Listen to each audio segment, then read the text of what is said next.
Welcome back, everybody. A nice little hiatus we had here. We went to the Florida Open. We had a great time. But we're back now. Got some cool stuff to talk about. We'll go through a recap of the Florida Open as well.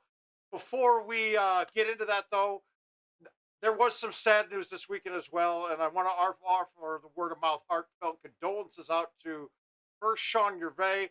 He lost Maggie. Maggie's been a part of his Golden Tee family and the St. Louis family and his Florida family for many, many years, and we're really sorry about it. Probably a tough weekend for him during the tournament, playing in memory of his animal. And then on top of it, Paul Luna actually lost his father during the event too. So great sadness coming from me here in all accounts. And if either anybody needs to reach out and say something, please do. If you need any contact information, let us know. We'll be happy to get you in touch just so you can give your condolences. After that, though, and other than that, the rest of the weekend was a fantastic time. Hi, Andrew. How you doing today, sir? Andrew, I got to qualify with Andrew in mind, and he's getting there, man. Andrew's going to be a player someday. Just remember what I said, Andrew. You just got to think a little bit more. Take your time. You don't have to play at my pace. Play at yours. Hi, Christina. All right. But, so, to recap the Florida Open, guys, I don't know if you guys understand how hard it is to run even a small event.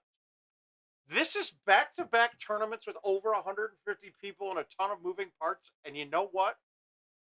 They were absolutely perfectly ran. There was not a single mishap during the whole time. If you wanted to say any mishap, when we were getting qualifying set up, they had to redo the groups one time. Other than that, holy cow. They got through the qualifier fast enough that we were even able to play doubles on Saturday night. So peg it. You guys get a big shout out for that. It's ridiculous. I've ran a couple smaller events, 16-man, 32-man events. And even those are logistical nightmares. This, obviously, they have a system in place, and they're getting it down to a T, but it's still an impressive feat. It was unbelievable. Hey, Mike, how you doing? Oh, a printer error. Okay, good. So the printer error, great. Puff also screwed us really good. He cost me a couple $100 because he doesn't have confidence in himself to win a purple bracket, so that's nice. There was a total of 30 machines. And honestly, I didn't see many machine issues. Talking to newer players too, everybody's sitting there going, my God, the trackballs are perfect. And I hate to say it, trackballs at the event were absolutely fantastic too. So we had all of those good things going on. And really no issues whatsoever.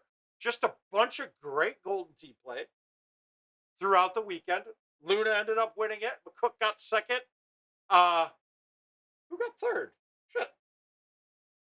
I'm drawing a blank, and I know who it is.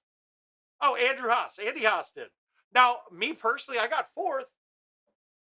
You guys, I feel like I didn't play good Golden Tee at all. It was, there's a couple of theories. Like, some people want to get that first match in and just get a win under their belt and not have to be too competitive. I literally had, I had no matches that were close at all the whole time. Yeah, McCook should have lost to me. I missed putt after putt against him, and then hold out to catch up, and then missed a putt and sudden death to lose the first time, and the second time I was just done. I was beat. Part of these weekends is being able to keep it through the whole weekend, and it gets tiring, especially with that many people there. It's a long weekend, a lot of stuff going on, a lot of people to play games with. Try to get in as many new people as possible, as typical. It's hard though, guys. It's a lot going on. But yeah, like I said, during my match play, I started with Gary Sheldon in the first round. I was the 10 and he was the 33rd seed. And the match was over on hole 2 of Monty almost. Hole 2 on Monty was a really long setup, and he caught a good C3, but hung it way out, hit the rock and went wet. So he made par on hole 2. And I made birdie, and I just coasted. There's a certain theory, like, if I'm up a stroke on any opponent, even especially one that I feel in my head that I'm equal to, if not better than, My whole goal is just put the ball in the middle of the green and make my putts. Don't go for anything silly. Just put it on, make a putt. That match went like that. My second match as well was just like that. I can't remember. Actually, I believe my second match was against Fox. So I played Fox. I hold out early, and then it was just jamming it down the middle. Mike, I remember you. It's okay, bud. But I just jammed it. I hold out early, and then at that point in time, I just wait and wait and wait. Put the ball in the center of a green, make a putt. Center of a green, make a putt. I think through 3 rounds, I had a total of maybe 6,000 shotties because all I was doing was putting it nowhere near the hole. Because in the words of Seth Stanford, you don't ever want to bring the stick in play. And that caused me a loss a while back. Same thing, I played Kyle Heasley then after losing to McCook the first time. And once again, he made a mistake or two early, and it was just put it in the middle of the green, make a putt. CJ watered the ball early, put it in the green, make putts. And that was it. So I never got to that point in the tournament where I had to get the thumbs cooking or be really accurate. And then when I got to McCook, it showed. It just showed because he was playing tough match after tough match, and I was playing these ones where I'm just lollygagging through. And I dialed it in when I needed to, but couldn't make putts or chips in overtime. So I blew the same hole, I think, 3 times against him, and that's how he beat me. Otherwise, though, then you watched. Now, one of the biggest things that came out of this was the Chush shot. So I want to go into that in a little bit of depth today. I'm going to bang out a couple events modes here because I haven't really touched it yet. I just played one just to get a feel for it. It's not too bad. I'm going to use my Rhineland bag because I have a 0 hybrid there just for that one hole underneath. And I want to make sure that I have that right bag. Otherwise, though, there was a ton of great play, man. But the Chush shot, super important. I have a way that I do it. My problem is it does not travel well. So I saw some interesting techniques with it that people bring it to the tournament, and they're able to repeat it all the time. So we're going to go through a couple different techniques on it today, and maybe learn something myself. So we'll get into we're going to get into some casual games and start banging away at that very shortly. Hot take on the Phantom Club Switch. With how it happened and how Clint described it, it's something he is doing. It is because I've tried it, but it's something that he is doing because he told me afterwards that this happens to him all the time on many different machines. I've never had that happen where I'm physically not touching the ball and it's changing. And if it's doing that all the time. So I personally still think it's something electrical that he's causing a ground to not. He's causing a ground, he's not grounded correctly, and he's causing something to make a reading with an electric. That's my personal. I don't think pressure. Look at somebody saying, "Oh, pressure on the ball." I'm putting pressure on it anywhere. That doesn't cause the club. It doesn't cause it to change. Okay, so the Chush is supposed to come off at 35 miles per hour.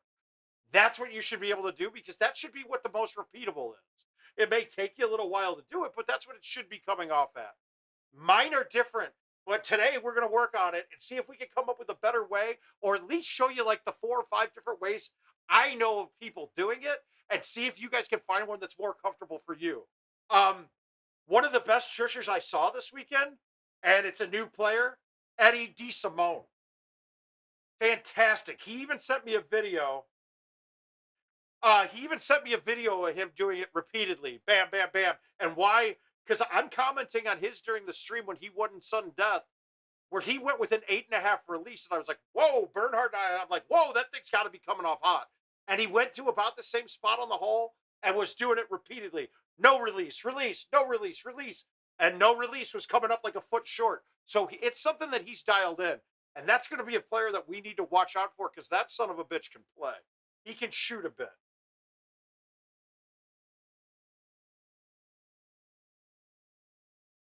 Yeah, and it is it. I really think it is his left hand doing something, and I think that it's causing some sort of electrical issue. The weight thing, guys, weight on the deck should not be changing the ball. Look at I weigh more than those two combined, and nothing. Look at I'm pounding on it. Nothing. It's not weight. It's something with where his left hand is, and when he's next to the ball, causing some sort of arc somewhere in here that it's causing the club head to change. I'm fully on board with that. I'm gonna have to test it and see a bit. And it might not even be static. It might just be a natural electrical charge of him not being grounded.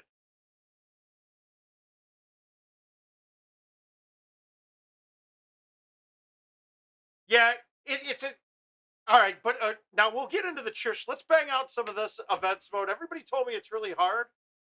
There's a few hard holes. I didn't find it to be that bad. But we want to change clubs to my Rhineland bag. Because I think that 3 drivers not as important on this as having a 0 hybrid. Let's make sure what's in this bag. All right, 7 wood's fine. Okay, good. All right, we're good. Well, we'll go through because there's a bunch of different techniques. There's a 1 thumb technique. There's a 2 thumb technique. I have a palm technique. There's a down from the top, which is what I think I'm going to end up using. Yes, Obert for the crawdad hole. I have a shot on that hole with the 8.5 driver where I just murder it right into the weeds. But my first game, I was clean going into it, and it went right through all the trees and went long and wet.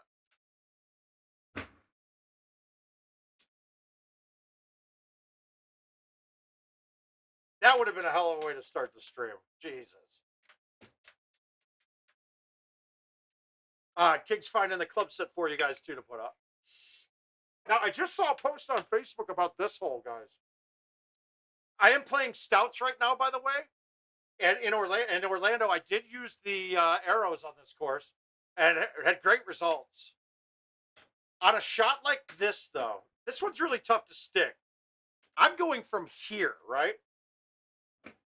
I'm not going to high tee this because I don't want to catch the trees. And I'm going to do this. I'm going to almost full cut this. And then try to get it out. On that one, I didn't get it out. You got to hit a little harder. It's a tough setup, though. And now now it's easy. Now I'm on all day.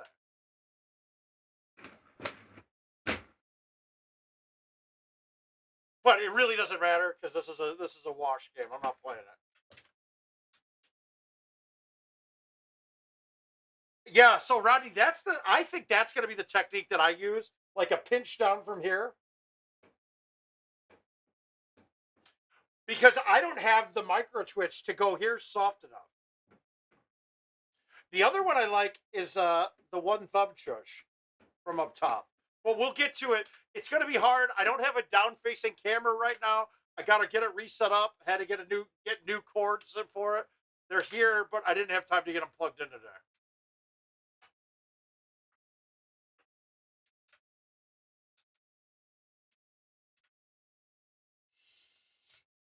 And then you guys in casual mode, it's really easy to practice because you don't even really, all you really care about is getting consistent to the same number going forward and hitting it dead straight. So you can practice on any hole with any club. Just bam, bam, bam. Well, thanks, Kingfish. I appreciate it, bud. And honestly, like, I wasn't happy or disappointed with it. It's exactly where I should have finished. It's probably where I should finish most tournaments unless I get a good run.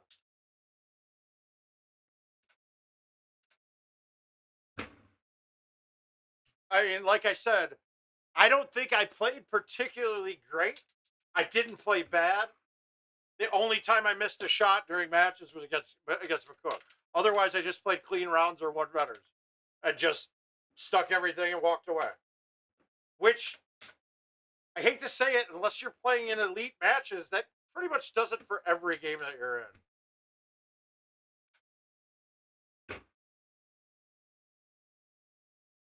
And sometimes it's hard to get. Yeah, see me, Art, the way that I do it, where I can do it at home, fine.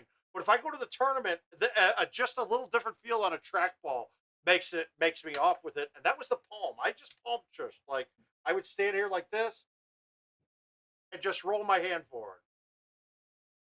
But on different machines, it'll just come off sideways a lot. And I did see a lot of that.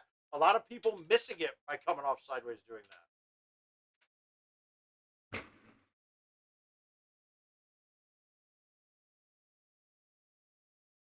I do have some invites I got to get through too that I haven't touched yet.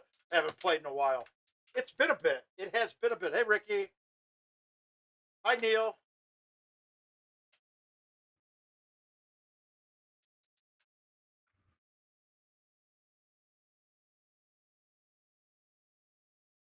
I can't say he's the steal of the draft yet. I'm disappointed in the draft because Pace and Nagy keep their jobs. That's the worst part of all this.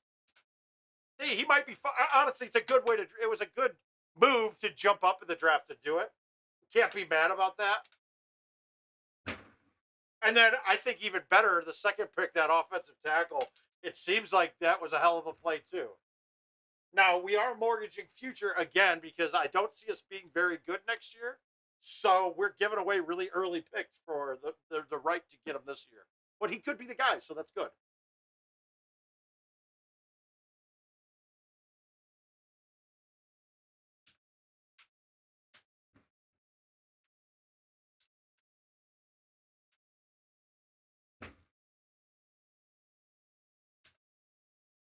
Yeah, I'm with you, Mike. It is playing better. The, all right, so the way I look at it, Mike, it's not even about the number of people at a tournament. Really doesn't matter. Uh, if you look at qualifiers, I mean, once you're past the qualifier, you're in, right? It's a 32-man game, so I'm really worried about beating the 32-man people. And if I come to a qualifier sober, not hurting from the night before because we were out partying all night, I don't think missing the cut is even. Mike, I don't think Dalton's going to play a snap now. I bet they put Fields in instantly. How do you leave that short? All right, so we're not starting off too well. No, I think Dalton's never going to play it down. There's no sense in it. If we're going to be bad, we're going to be bad. If you're putting Dalton in as us expecting like we're going to make the playoffs. Now, it's what's embarrassing is if Aaron Rodgers does not play for the Packers, we probably just became the favorite in the North. And that's bad. Either that or Detroit might be the favorite. Which is also scary in its own right. But I guess I can be a fan still. But man, this offseason was an embarrassment. And I have a feeling, we're going to say, you're going to hear him go, well, this was our plan all along. Our O-line is trash, but it's gotten better. I mean, that draft pick out of Oklahoma State should be okay.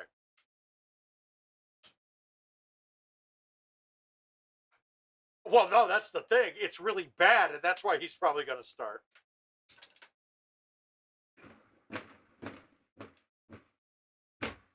Thanks, Vindo. Ah. All right, so we're clean. We got it. Yeah. Oh, yeah. I had a nice anniversary. Thanks, Jill. I didn't want to stream on our anniversary. I think that might be pushing it, especially after coming back from Orlando a couple days prior. Today was a Lucy vet day, so we got that all done. She got some nails trimmed, got her shots all taken care of, got a teeth cleaning scheduled for next week. I mean, it's just been a banner day in the Mouth's house.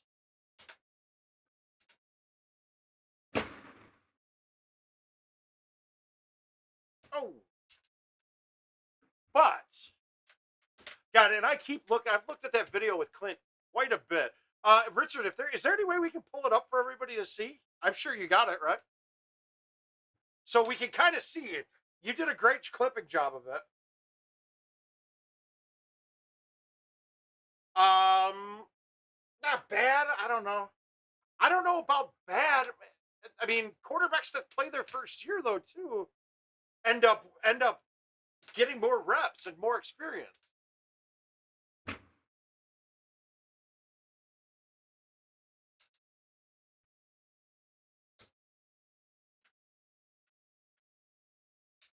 All right, so how do we play this? Do we go high 6, high 9, high 7? Oh, no, we only have a 7. Good. Hmm. Do we go with a full around the outside?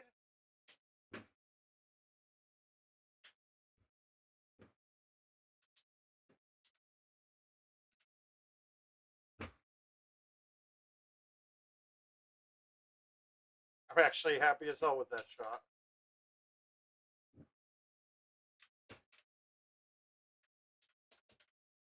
Ah, it's nice having Richard.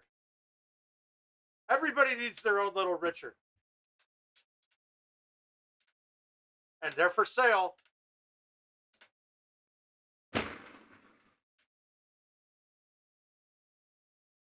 Yeah, but hey, you know what? For all of them that haven't worked out now, odds are in our favor that someday they will work out.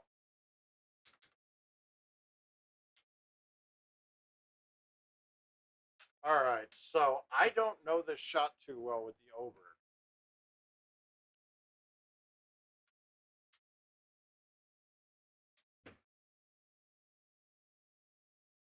That's not fun. I'm just gonna go with my normal shot.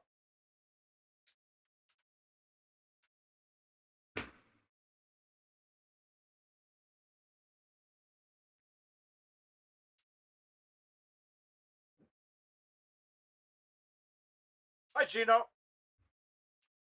All right, guys. Gino's gonna have Paul Anthony Luna on his podcast coming up here next week, so we'll have to look forward to that.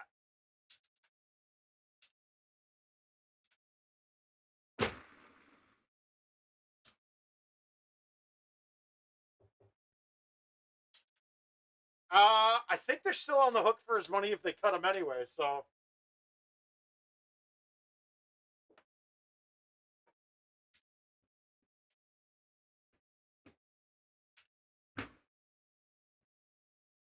they might be looking to trade. I don't know. They're probably going to wait for an injury to happen, or not on our end, but somewhere in the NFL make a trade.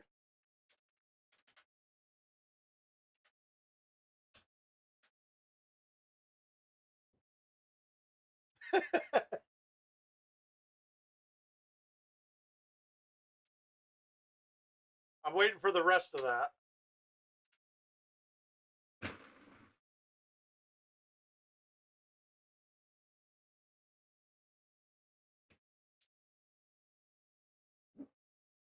God damn it! You miss easy holes on this event, you're in trouble.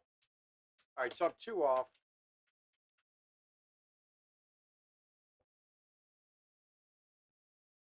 All right, I'll take a breather here. I think Richard's got this video ready to pop up here. So let's take a look at this.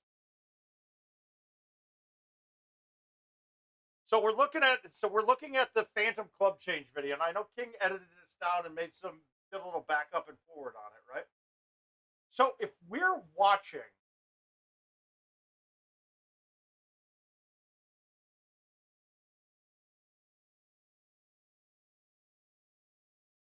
all right, nothing on the ball, club changes. There isn't weight being put down on the deck whatsoever. It has to do with the right hands. He's causing some sort of circuit issue with that. Because if we look, if we look at our trackball on our deck, right? I do believe that all of this is in series, or at least the very end point. They're all connecting into the I/O board, right? I'm still going with the fact that it's electrical. I gotta say that I'm almost positive that this is electrical. Now, he's right-handed too, right? Or is he left-handed? I don't remember. But where his left hand is, oh no, he's left-handed. It's where his right hand is.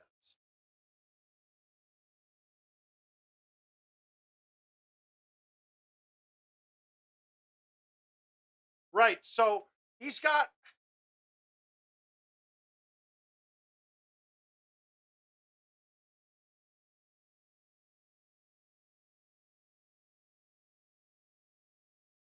yeah, I mean, I don't make it happen at all.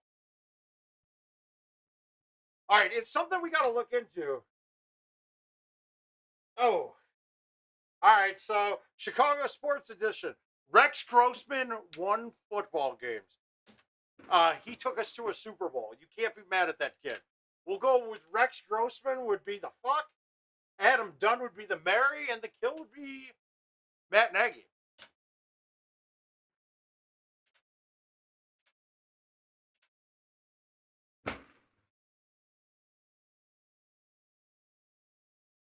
I think Matt Nagy is the main reason why we wasted all this talent the last couple of years.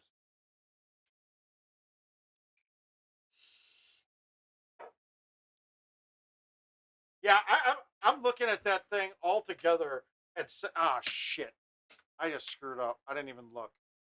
All right, we're gonna pray to God that this doesn't hit.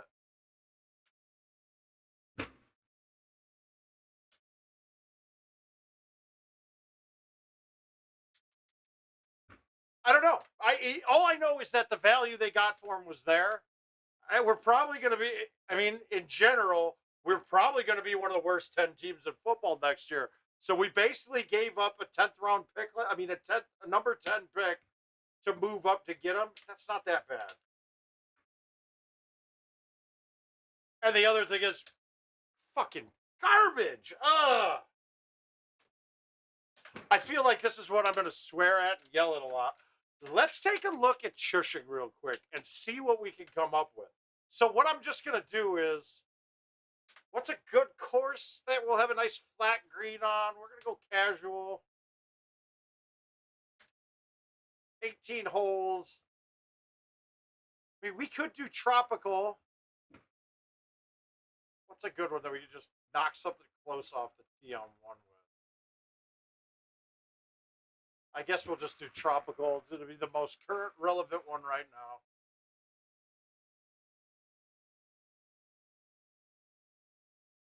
But Mayfield one is drivable, and you got bunkers in front of it too much. So tropical's good.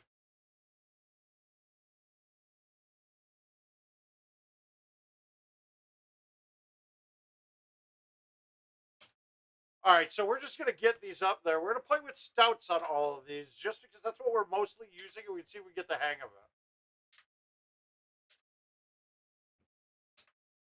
There they are. And I don't care how many times it takes to get up there.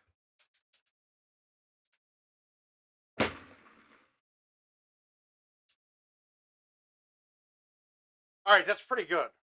That's a pretty good spot to start this from.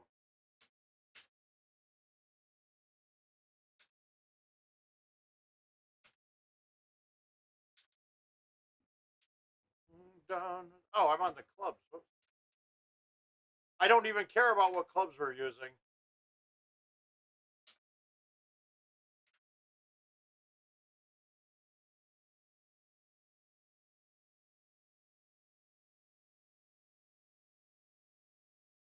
Okay, I'm going to disagree with that, Richard, because it takes more than one click of the encoder move to make the club chain.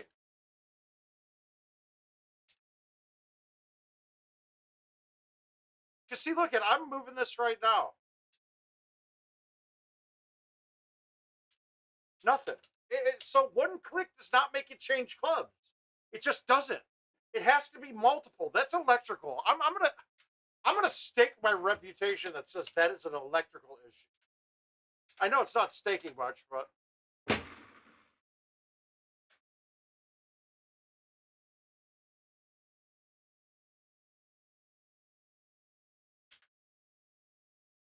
uh,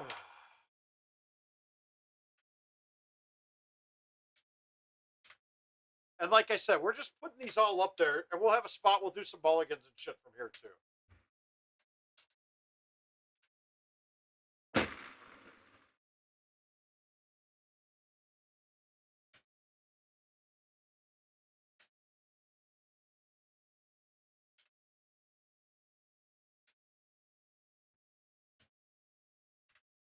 Does anybody else have any theories on it?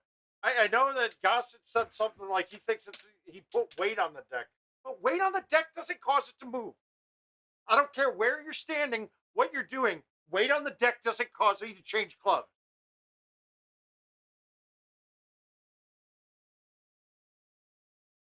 It doesn't do that though. So weight doesn't cause it to change. And I don't think it has anything to do with a programming error, anything like that. I fully think this is an electrical thing. All right, so we're 41 yards away, right? So you're basically want to find the club that gets barely past the hole with the lowest forward reading possible, right? And so I'll start here with the 5. Now, the trick here, how I normally would chush would be like this. And I would go here and I would just roll my hand forward. Well, you see how I'll miss it off directionally like that? And I'm at 45. 45 isn't the number I want. But that speed was not decent. And I spray it off directionally quite a bit. Now, let's look at some of the other techniques, right? So this one's a little closer.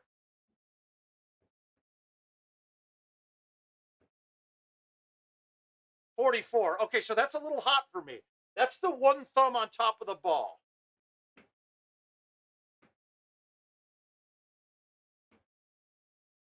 .37's a little better. So now we'll mulligan all these. I might want to knock these a little bit farther away. But let's try it again. And I'm off directionally all the time with these. So I need to come up with a better way of doing this.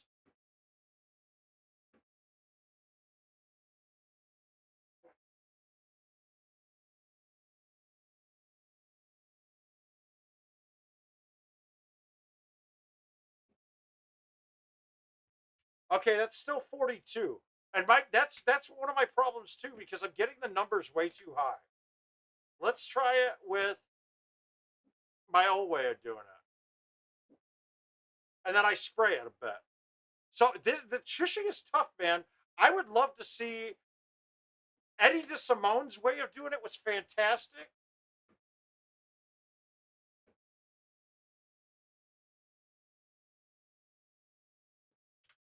So that was just the one thumb behind the ball.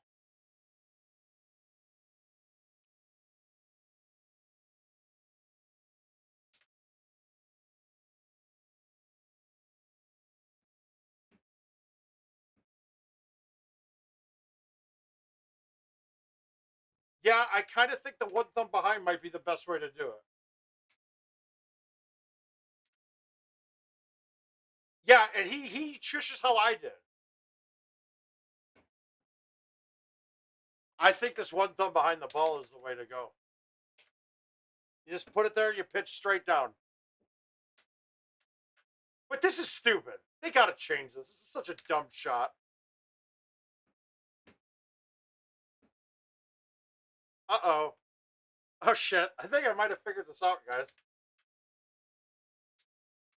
I think I might have just taught myself something.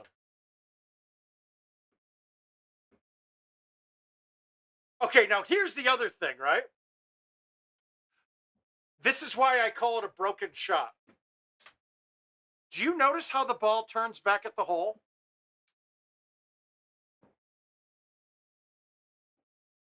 Well, but here's why I think it's broken. Because it's giving you a dead straight pullback on all of these. So even if you miss, it can funnel back towards the center of the hole. It's kind of goofy in that regard.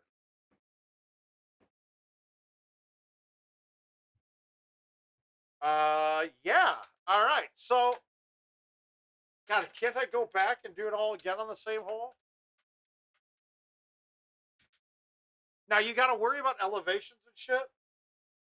No, all I'm saying is all you have to do is make the minimum reading that the ball will actually play forward on like 60. If you did that, then one, you'd have to be hitting the ball hard enough to get to 60, which then in turn brings the left and right axis into play. So if let's say you bring it up to 60, and the other thing is at 60 miles per hour, none of those shots would be soft enough. So I'd be having to play like a 7-iron from 50 yards. And at 7-iron, if you did a 7-iron, it's high enough in the air that any crosswind at that distance is going to come into play. Let's go back and just reset again. Let's just quit out of this. Guys, that one thumb technique, I gotta say, is the best thing I've seen. Just put it behind the ball, and it's a poke down. Look, okay, Here, we can even practice right now. Look at that, dead straight, 48.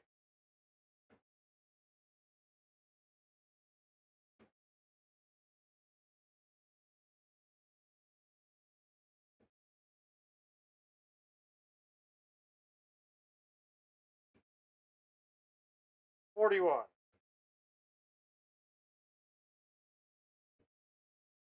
It stupefies it.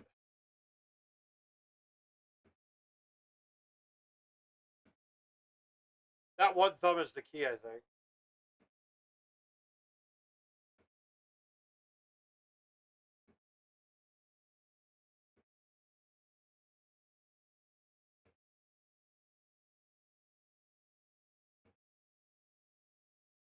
Huh.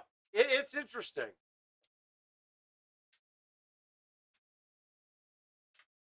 But let's look at something like this even, right?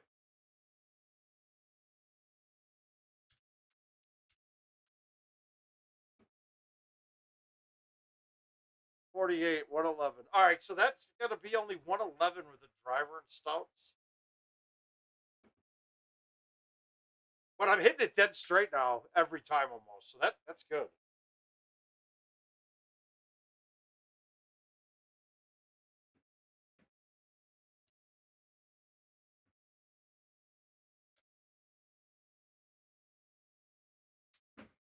Now, see, the thing I always did with it, though, was I like doing my palm because I can aim it then. So that shot might still be in my bag.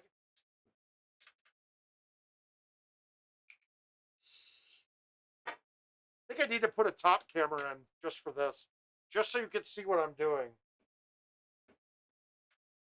How quick could I do that? Oh, it would take a while. It would take some time. Hi, John. I love you, buddy. I miss you. All right, let's go back. We'll dig into some shushing in a bit. The skipper special. No, there's no such thing as a scush, guys. It's a non-existent thing.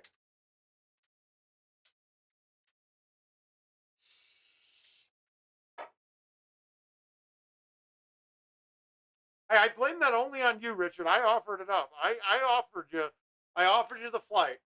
So that's all on you, sir. But I'm sure it was nice to get a weekend of nobody bothering you and relaxing too, is my guess. Kick back on. Oh yeah, there we go. Get home.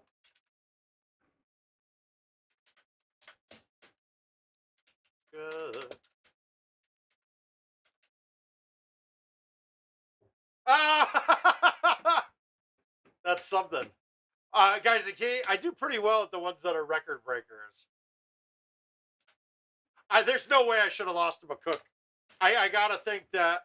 Here's the other thing, guys. Those three players that finished ahead of me play a lot more than me. I don't know how much Haas plays anymore, but the only games I play at Golden Tee now are with you guys on the stream.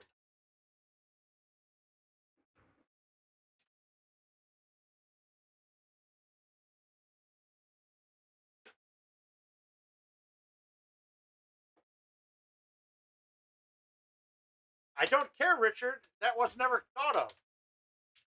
I gave you the card. I told you what the max was. You're good.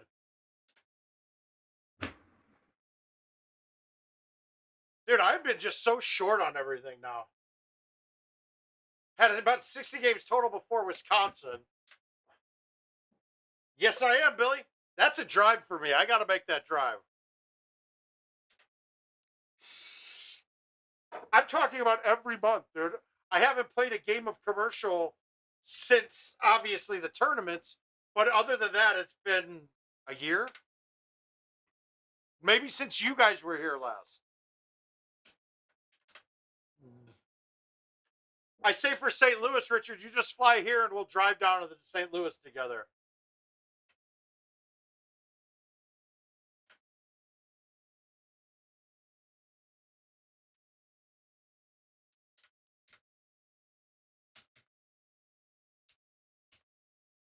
All right, here we go. We're going to put up a score here, and then I'm going to play some invite.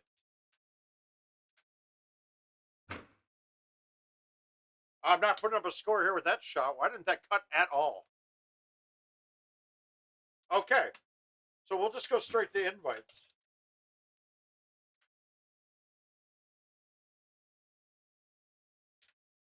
Yeah.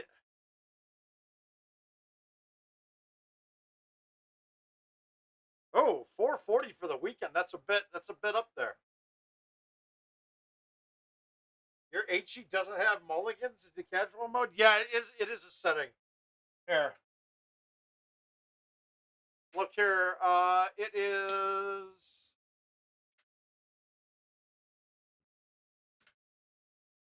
right here. Golden Tee settings, mulligan.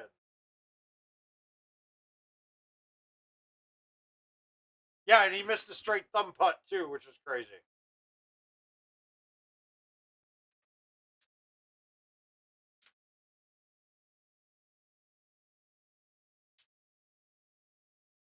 Hopefully you saw that, Biddy, but it's Golden Tee settings, more, and then it's the bottom option. All right, let's go. I got to knock out invites. Let's see what we got. I haven't looked at these in a while.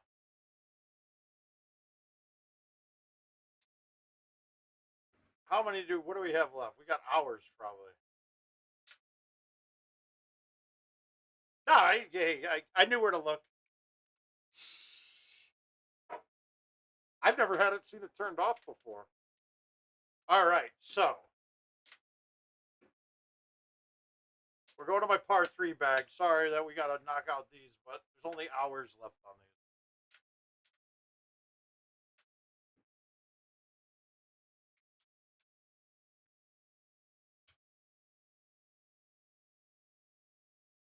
Really? Eat shithole.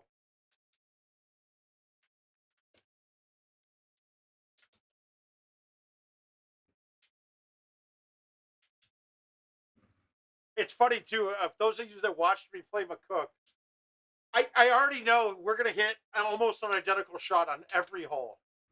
We play very similar games. He's just a little more refined than me right now.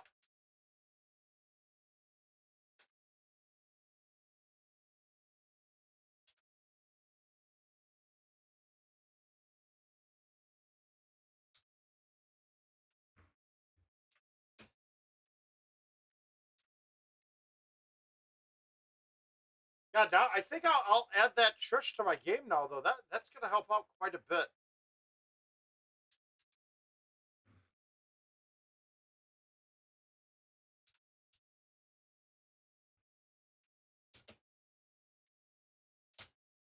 It might even, if I had the Chush in my bag, I might even think it's switching balls on.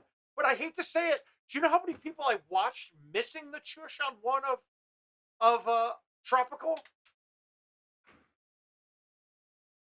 I mean, even the qualifier, I didn't see a lot of people get that hole, and I had like a 12-foot putt.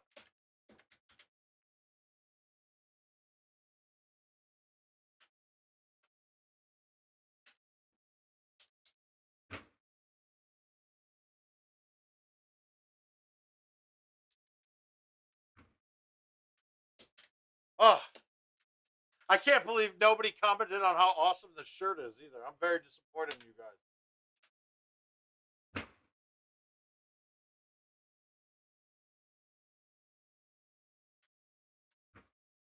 I mean, dude, I stocked up, man. I had a package of shirts show up. My wife told me I had a problem that I might need help for all the shirts that came this weekend while I was gone.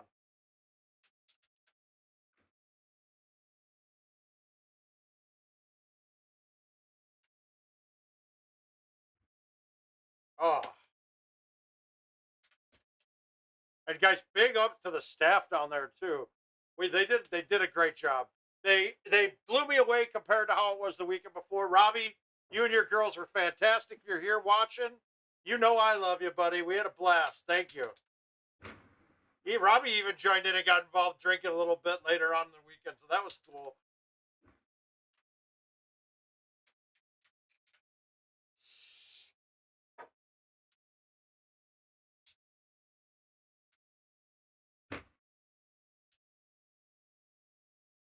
We really need to have more par 3 courses for invites.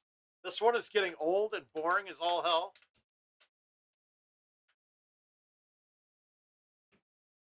All right, this could go in the water, but we're going to try it.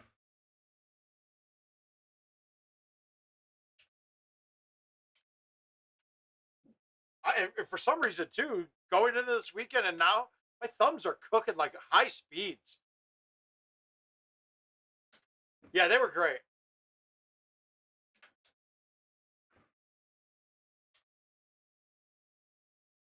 I just had a blast all together, man. We did.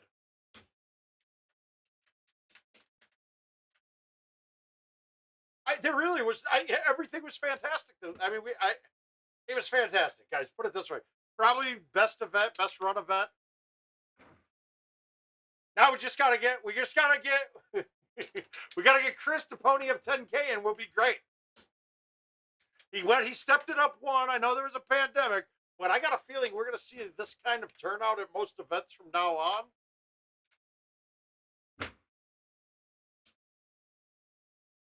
And there's a lot of reasons for it. I don't think it's necessarily just COVID. I don't think that it's just because we were all cooped up. I think it's because we're all going and we're having a fucking blast.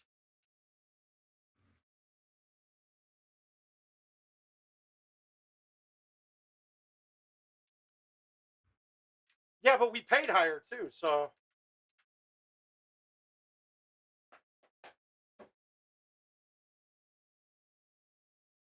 Oh, okay. Oh, you already played it. I got to get that in too. So yeah, we're getting through all those, Mike. Go figure. We play together again. I didn't even see what course we're playing, to be honest with you, though.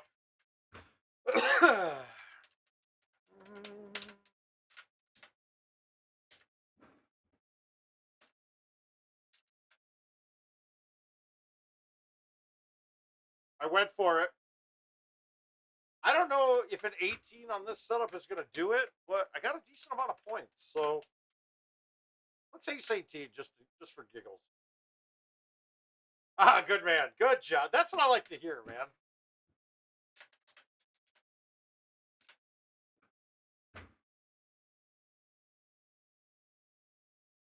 Well, that is just called riding the wall, guys. Let's see how close that got. Oh, it definitely hit. Good. You can't be mad at birdieing every par 3.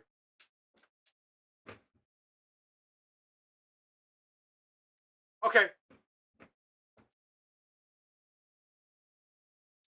Well, I want to get those tournament ones done right away. I feel bad. Yeah, and we'll be back to February. Remember that, guys. I don't know if Richard's updated on the cal.goldentee.tv thing, but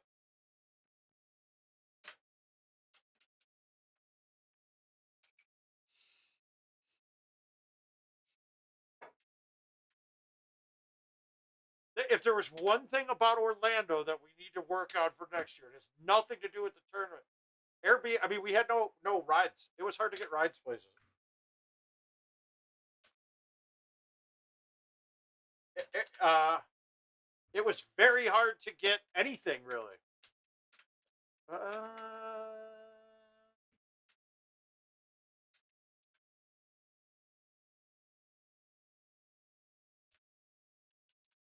All right. Well, let's see. Why don't we type in here what the 3 events this May are? Because I mean, it is my birthday month. The 15th is my birthday weekend, so maybe we'll see.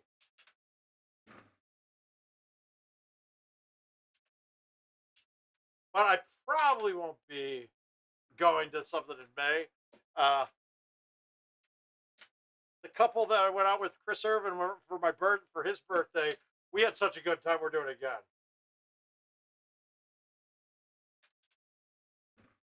I don't know about anyone else, but I wear shorts in every tournament. I don't think I've ever worn pants in. Okay, that sounds bad, but you know what I mean.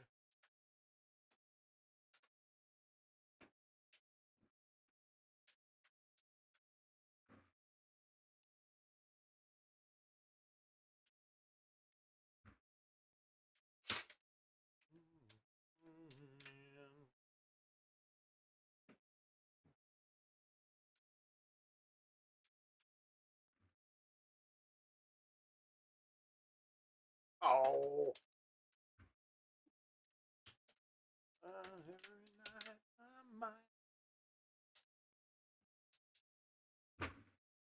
No, bad shot. That's okay though. We're making. I missed that. I got lucky. All right, here we go. Here come the ace holes.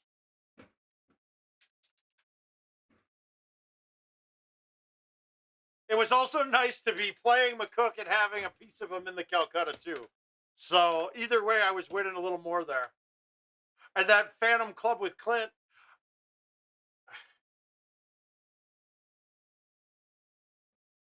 Oh, no, there were none. Yeah, Uber was bad in general. Put it this way. My cab, I had to take a cab from the Sanford airport to the bar, and it was as much as my flight to get from Cedar Rapids was.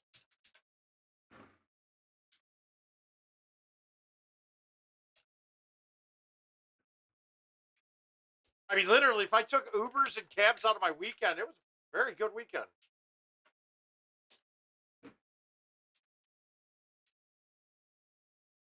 Ooh, I think this hits.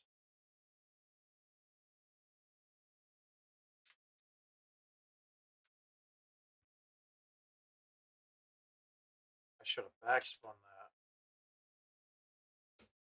that. Need it.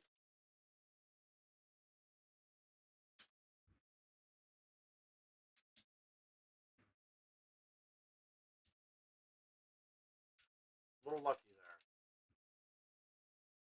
Sorry, I'm getting past the boring ones, and we're getting into my tournament match.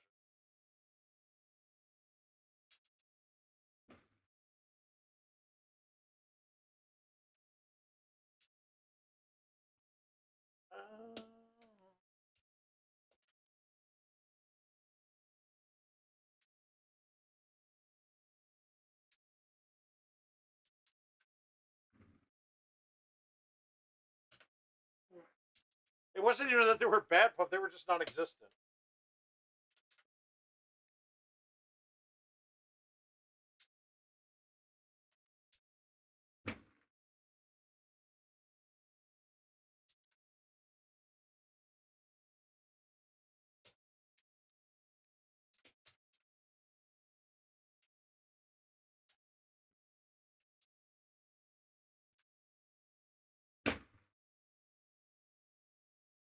I think that Gervais should just be a driver and make some money. I think he should just be sober at the end of the night, like always, and make money.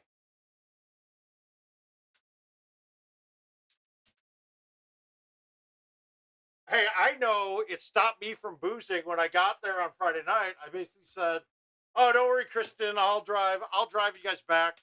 So once I put responsibility instead of just on myself, I put it in someone like I took someone else responsible. It was easy.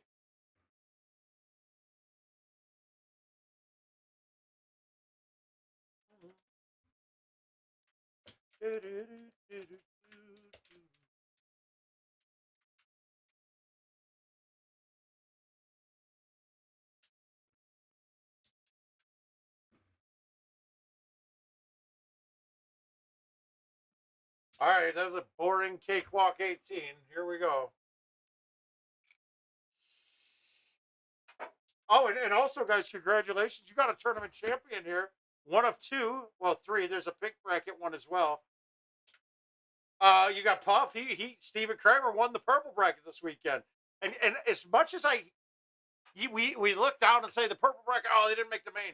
Guys, winning a purple bracket is probably harder right now than winning a main. You have to win twice as many matches. And that's tough to do at an event when everybody can shoot par. So congrats. Congrats, buddy.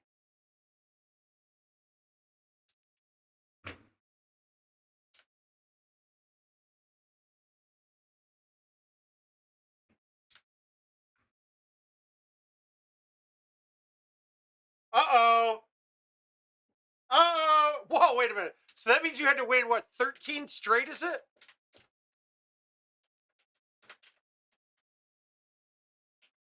Well, those 64 dudes got deeper and deeper on Puff. I know that.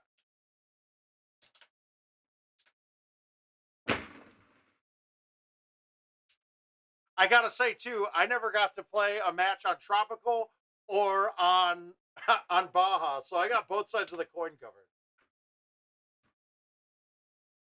tonight. I literally don't think I played a game of Baja the entire weekend. I don't think I played. It's probably the least amount of games I've ever played at a tournament this weekend.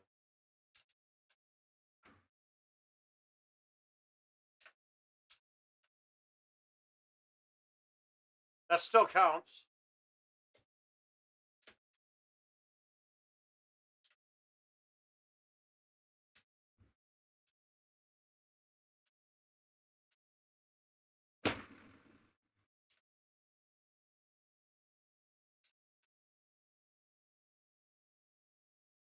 I'm actually getting curious. I want to see what 10 is. Mike, you had me thinking. Oh, yeah.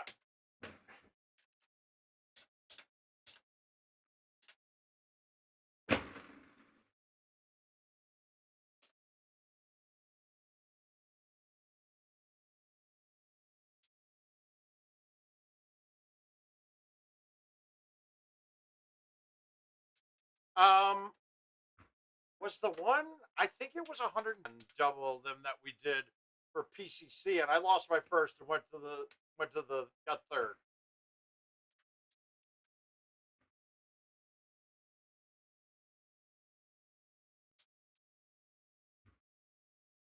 Or was it a 64 man? It might have been a 64 man double.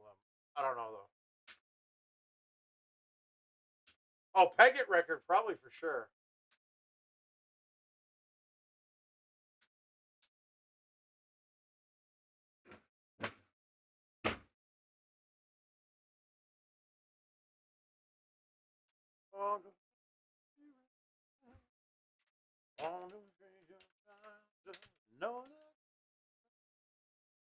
Yeah, it's draining too.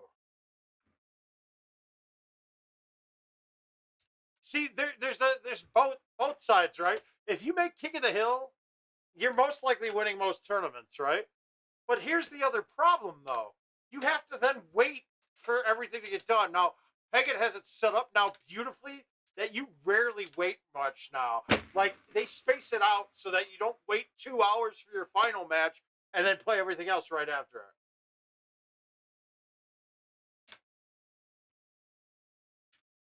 That was something new, dude. He laughed a lot this weekend from what I saw. That was kind of good to see. So everything, guys, it was a spot on weekend, man.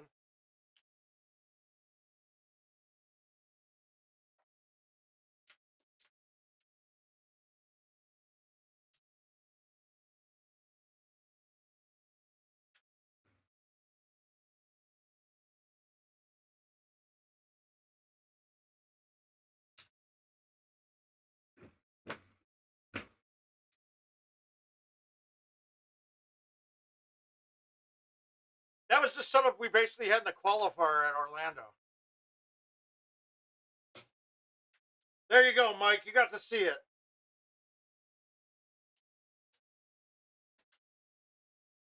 Oh, and that was the other thing too, guys. I know we did. I know it wasn't Richard doing the stream, but I gotta say, from what I heard, I got a lot of positive comments about the commentary, which was great. Gino, myself, Burnsy, Boyer, the Boyers got in there. Todd Clark. I know that Josh from Minnesota got in on it too, and so it was all spot on. Everything was great, man.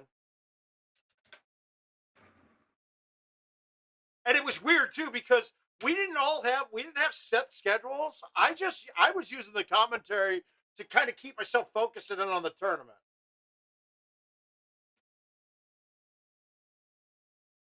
Right? Like it helped me get focused. So I got there. My Airbnb was full of all purple and pink players. So I had to get there early and there were no machines to get on and warm up. So I said, screw it. And I just went and commentated.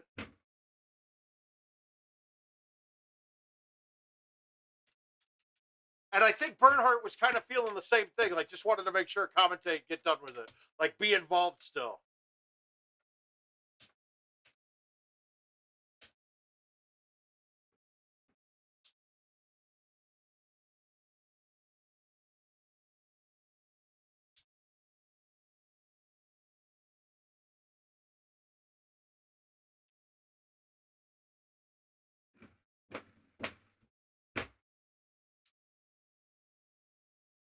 Kevin. I don't know what you mean by Kevin, but Kevin does commentary sometimes. But yeah, Kevin would have been great to commentate with. He's always good with it. He brings it. Yes, he has. He won the Peggott, Minnesota event.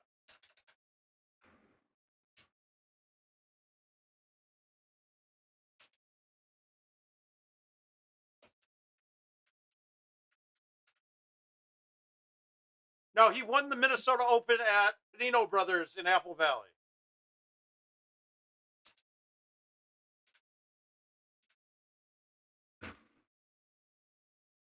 But I think the commentators should know a little bit about Golden Tee.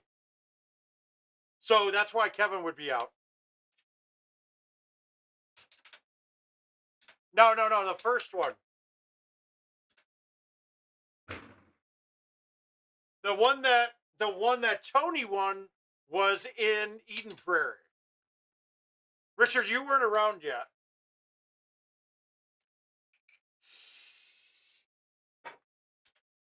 They might not have been a Peggott stop them, but he definitely won the Minnesota Open. And I'm almost positive it was power vending. I wonder if it was deed vending, though, and it was before. Okay, you might be right there. That it might have been deed vending before power. It might have been the local vendor.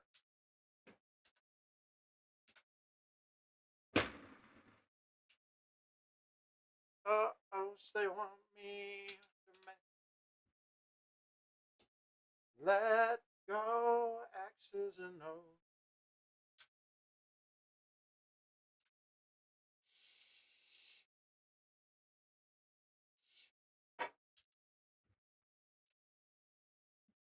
Is there?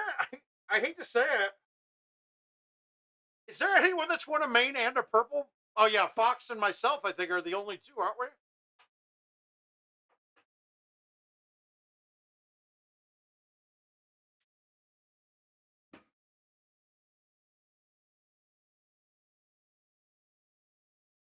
All right, see, this is one of the bullshit things about. Oh, he's won a purple too. This is one of the bullshit things about the handicap, right? Now, whether this can't be cheating, okay? If I have to play these two games back to back, well, naturally, I'm going to play Palm first because right now my handicap's at 28 something, 28-2. I'm not going to play this one and have it bump my handicap up when I shoot a 29 on it. It's why the handicaps need to lock when the tournament's accepted. But this one could actually make my handicap drop, not a whole stroke. So I'll be playing this one as a 28 and the next one as a 28.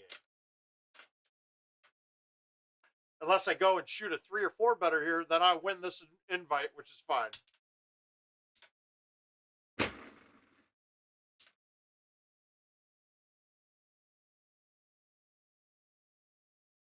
That's not an accomplishment.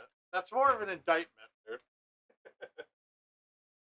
No, but he has gotten a lot better since he started coming around.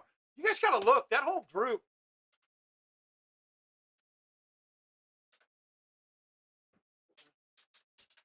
I mean, that whole group has gone from Golden Tee obscurity to very, very competitive and solid players.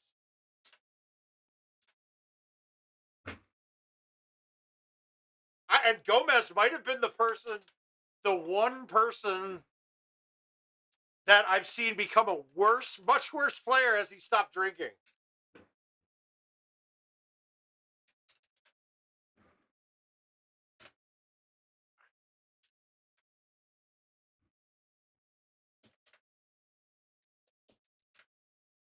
I think I'm tuned up, but I think I'm gonna be ready to play in St. Louis. I think we'll be.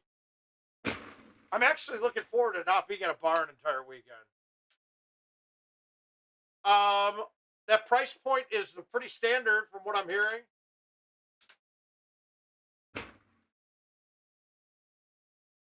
Now you're looking at commercial too. So commercial, I mean, put it this way: the last cabinet retailed at $69.99. So I don't know anybody that ever paid $69.99. And this one comes with a TV. Now, one of the cost savings they're having, they're not shipping with a coin, like a coin acceptor or bill acceptor. But I'm guessing soon is the answer on that, Ryan. But that price point is what I'm hearing too. So as I said before, I don't think it's going to be more expensive than the prior gen. It might even be less expensive than that.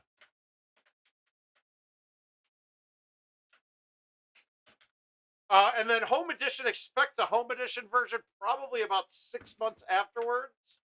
I'd love to get maybe one of these days coming up, we'll get Adam Kramer or Kevin on and see if we can get a state of the game type thing rolling. I would say get him on a podcast with Gino, but Adam Kramer's just way too good looking not to put on camera.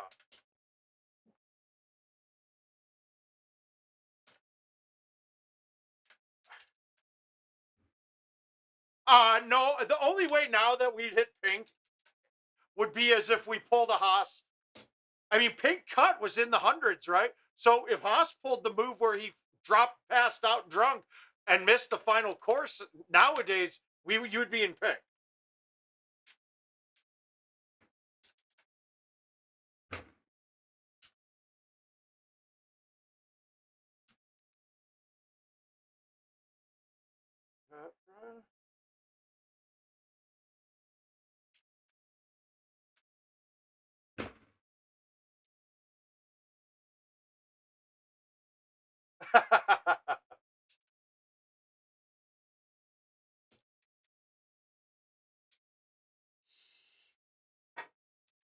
All right, we're playing clean, guys, but I don't. Oh, okay. This is an extra stroke I could get here. The question on how to do it. I don't like this look at all.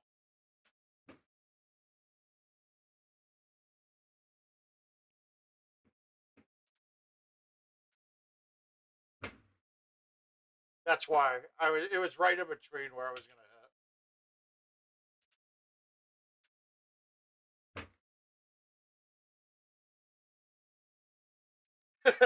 Gino, that's good.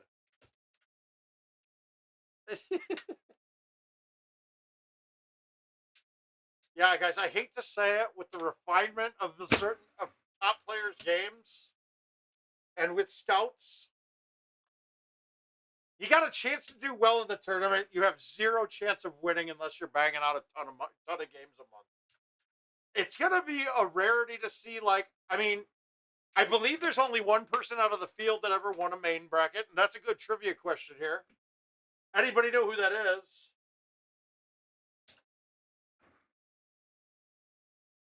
And this isn't just Peg It, it's all events.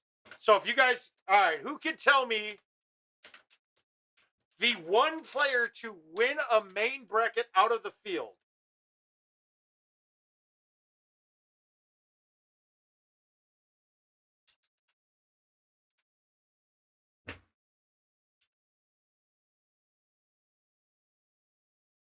And I think this is in the history of GoldenTeeTV. I don't think there's ever been anybody to go to the field and win besides him. Meaning he didn't bid on himself, and he went to the field that nobody bid him in the Calcutta, and he won the event.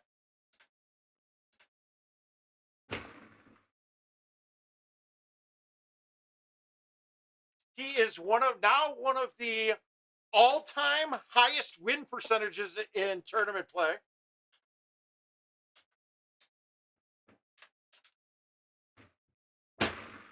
And I don't think he's ever beaten me in match play. And we've probably played 5 times.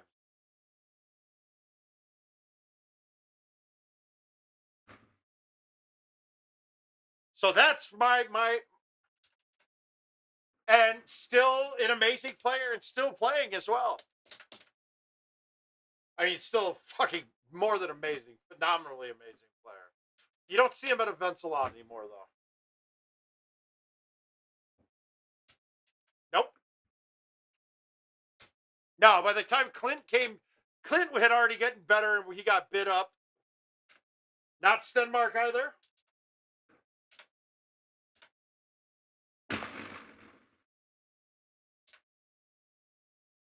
But good, that's a good guess because you went with the no.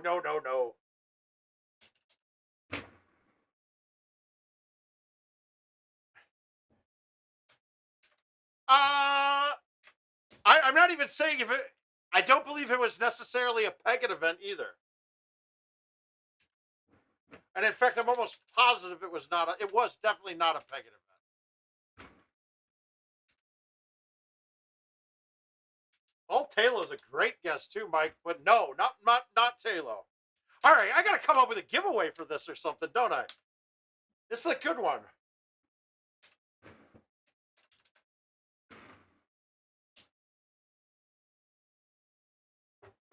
Thorbrogger's another great guess, but no.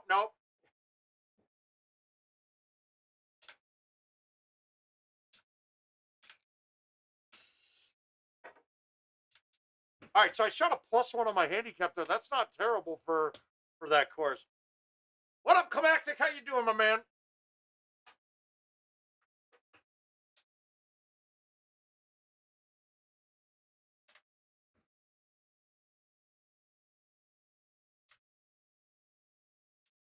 God, no, I don't believe Eversole either.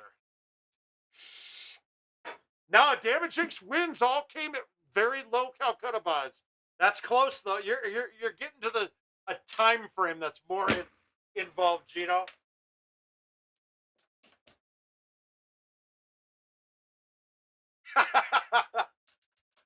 Yeah, he actually won. He got not bid on, and then won the throw up in your hand and try to play Golden Tee with it. He did that. It's not Eversole. And let's just, for the sake of things. No, yeah. Hey, I got Damage. O'Connor has not won any. I don't know who Barnes is.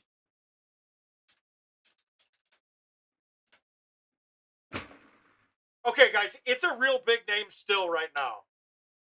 So we'll get that one there. O'Connor's got a second place. That's correct. Richard King's got the spot. Oh, that's not what you're saying. Nope.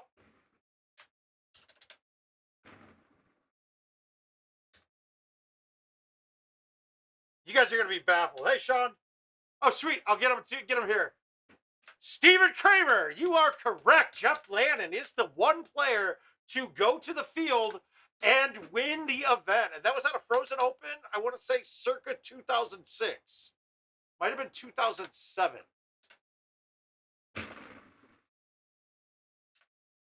It is Jeff Lannon, Lemonades.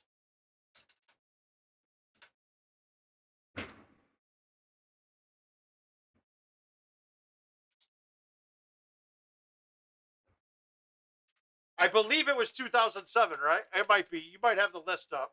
But yeah, he was a field player. And it was kind of funny. He played great, but like, oh no, it was actually probably 2006 because it was on. He had on Moose Landing.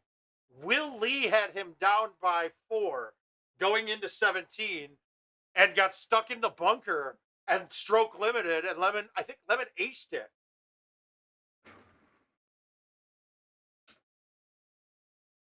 Oh,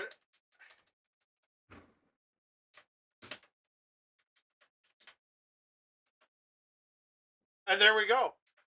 And the funny thing is, Lemon and I went out hard those nights. Like, how would we know that? Frozen Open was a huge tournament.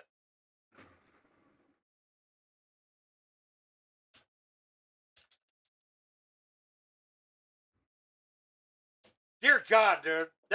Those were fun groups back then, man. I passed out in Lemon's bathroom with the shower on during that event.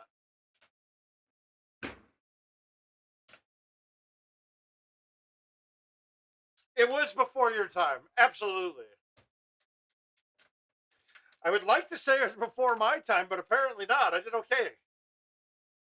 I also believe I quit a very good job because I for that event because they wouldn't let me off, even though I had scheduled it off when I took the job.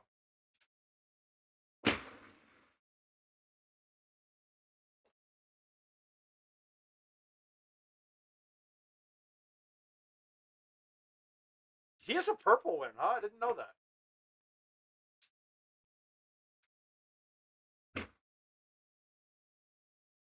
It used to be stigmatized. Like if you made the purple ones, you're no good. Now a lot of top players have gone into purples. River.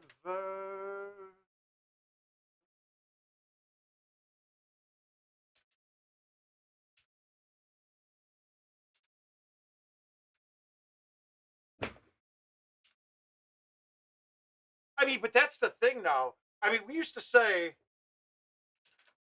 be the top players. Used to say we could walk into the door and we'd make the cut. Like that's a gimme, and it is not a gimme anymore, man. You could easily blowing it.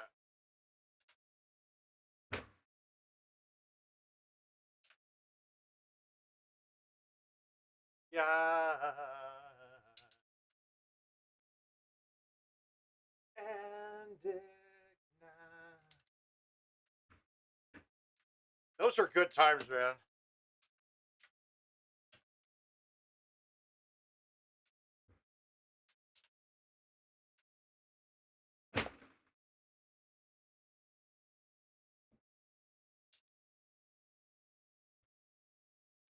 Oh, that's good shit. Down below.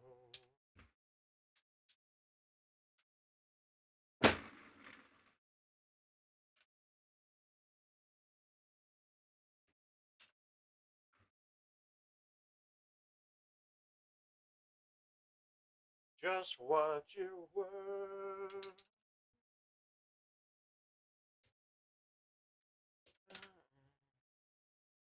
Does Damage have a purple win? I don't think so. Now that you mention, I don't know though. He might.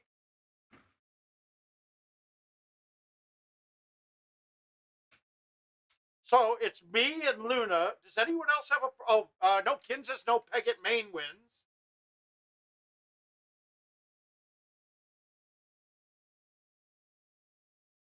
Yeah, I did. I did.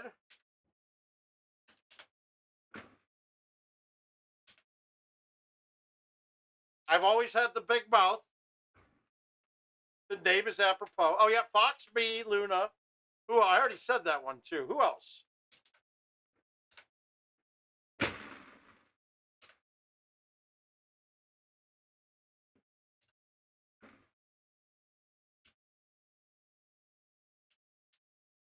Okay, he does have one for Peggett. I thought he did, Rick. Okay, I thought he did. Danny Boy definitely has a Peggett win. St. Louis circa 2008 with Black Hills. I know that because he had one of the most ridiculously lucky things I've ever seen on 18 to Black Hills to save himself and then made the chip. He went over the edge long and it rode the wall and stopped on the rock and he made the chip to win.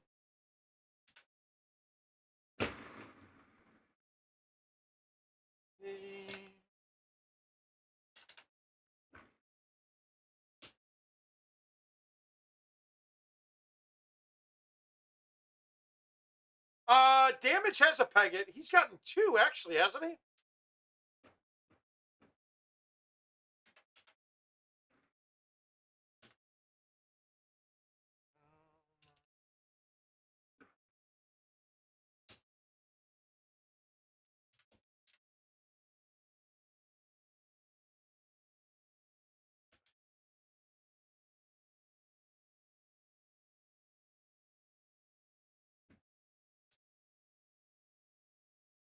Oh, you're asking Danny Boy. I thought we were talking damaging still.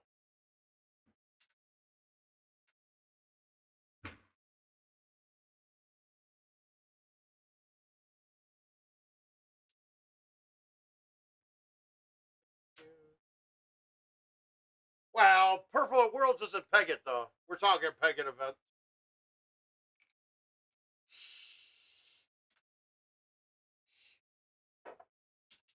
All right. Those aren't bad. We'll take the one better there.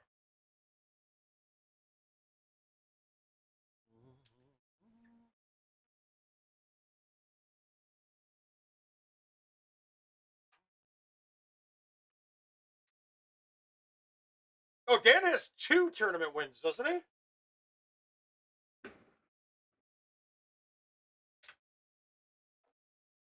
Steven, I'm doing great. And yourself, sir?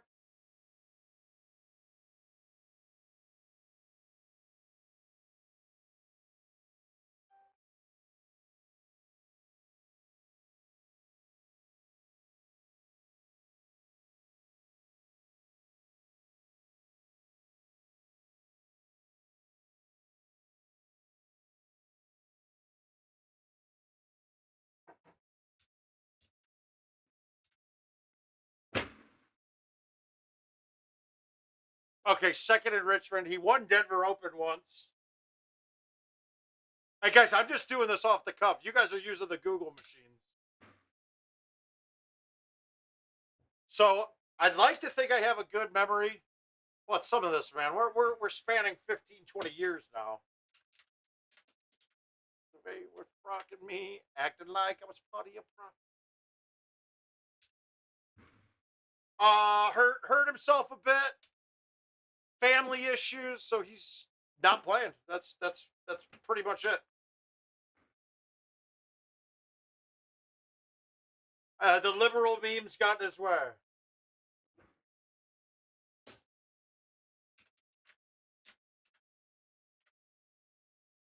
God, I'm starting to get embarrassed though. I think I might be up on the list of most tournaments attended now, all time.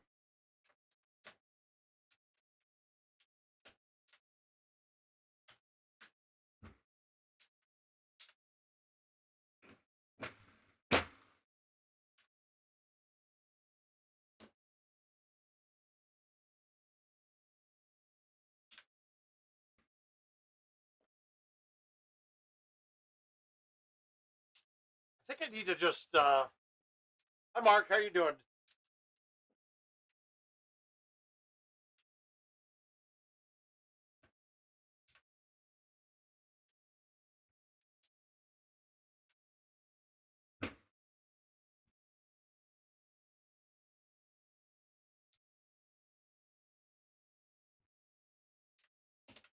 Yeah. Oh, you can get him going on a variety of different topics very quickly.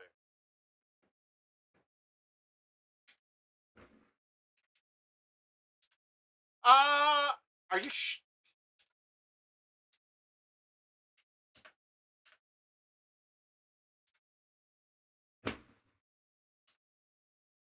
I don't know, man. I don't know if he's. I don't know about the Russ Layton. I mean, Pegging events. Yeah, he's been to every one.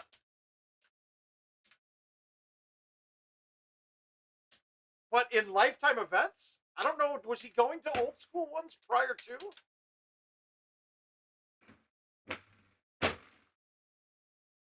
I can't really count people who are owners and play. You know what I mean?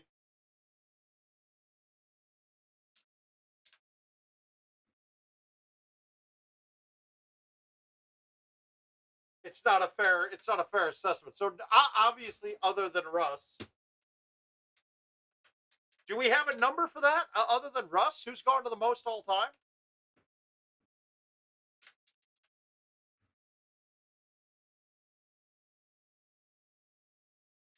That's an interesting statistic.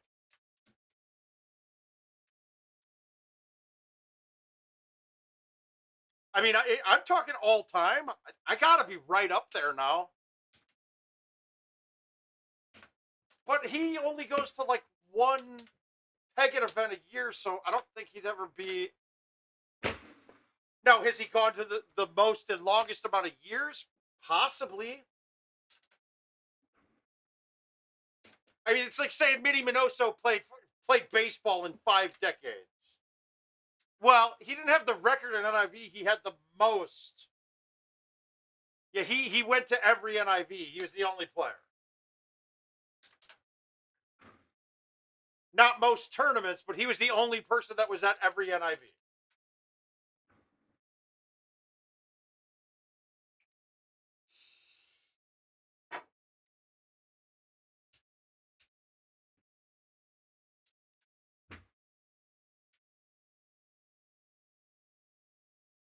Uh-oh, trouble. Nah, it's fine. Look at that ramp. All right, can we get it on? Let's get it on.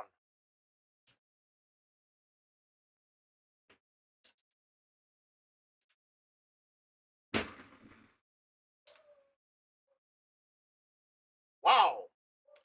I hit that way too hard. All right.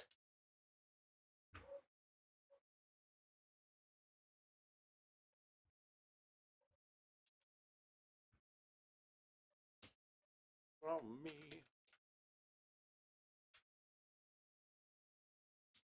I was just a little tight for those.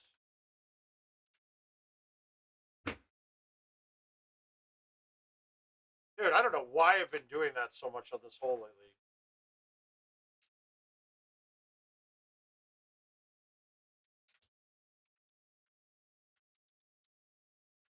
Interesting talk. Interesting talk.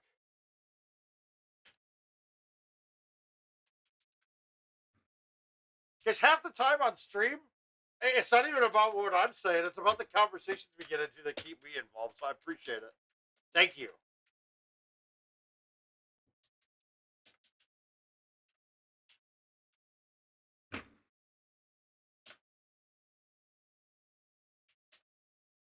Put the blame on me.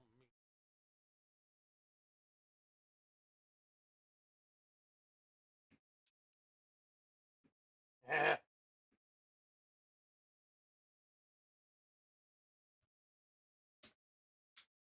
I was right. 5 was club there. Yeah, half the time I don't think we're even watching the gameplay at all. We're just looking at chat.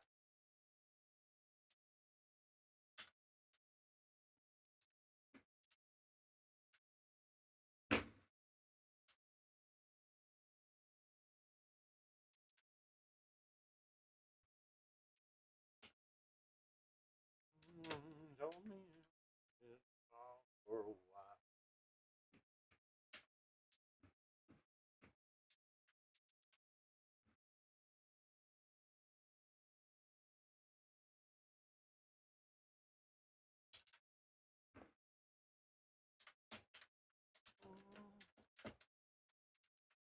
Ooh, this isn't a good game.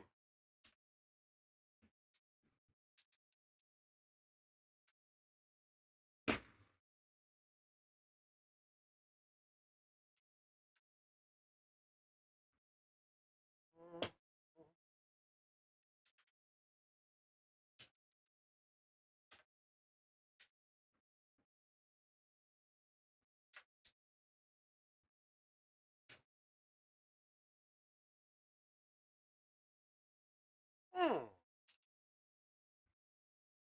All right. Good. Get that out of the way.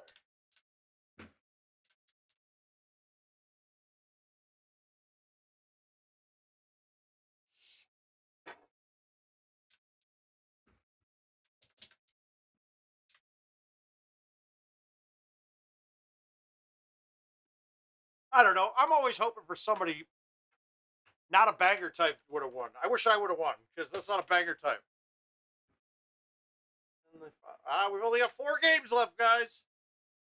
Let's come up with some fun topics during this. I kind of want to get back into the chushing to see. But you guys notice it's like not that useful all of the time. But there are definitely some holes. If you have that shut in your bag, it changes it completely. Oh, actually, I have a couple more games because Sean sent me a couple. So, play in the woods, always on the run.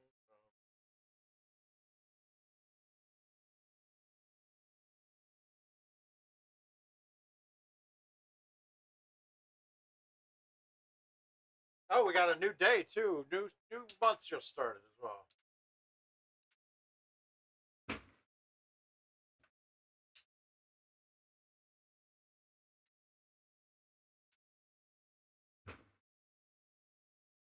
And guys, I don't think we give them enough credit. If power events didn't exist, I don't think Golden Tee would even be here today. I think Golden Tee would have died. Absolutely think it would have died.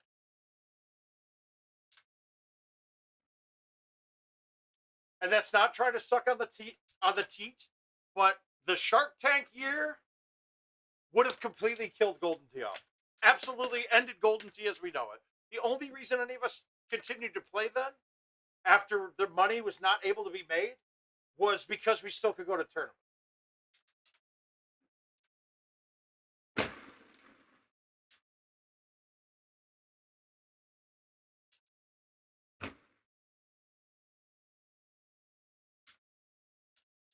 And then I honestly think the responsible for growth has been uh, the stream. Whether it's King, whether it's Skipper, whether it's me, I think the growth is happening there mainly because of that.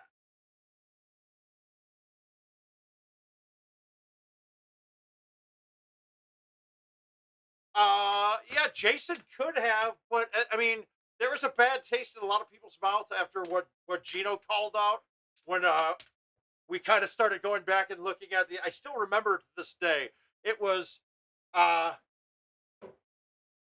me, McCormick, Haas, and Litzinger took top four, and Haas grabs me and he's like, "Muth, you want to come over here and play 100 a game?" And I go, "Man, I don't have a lot of cash. I mean, I got third, and I only got like $600, right?"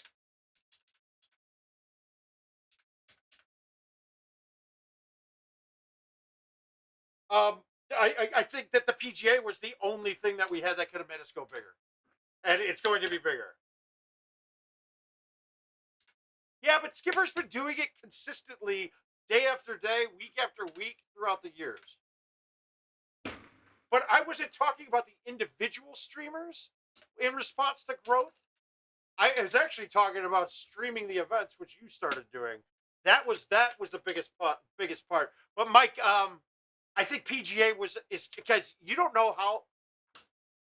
I mean, you don't know how much I think that is going to be the most important thing that we've ever had with Golden.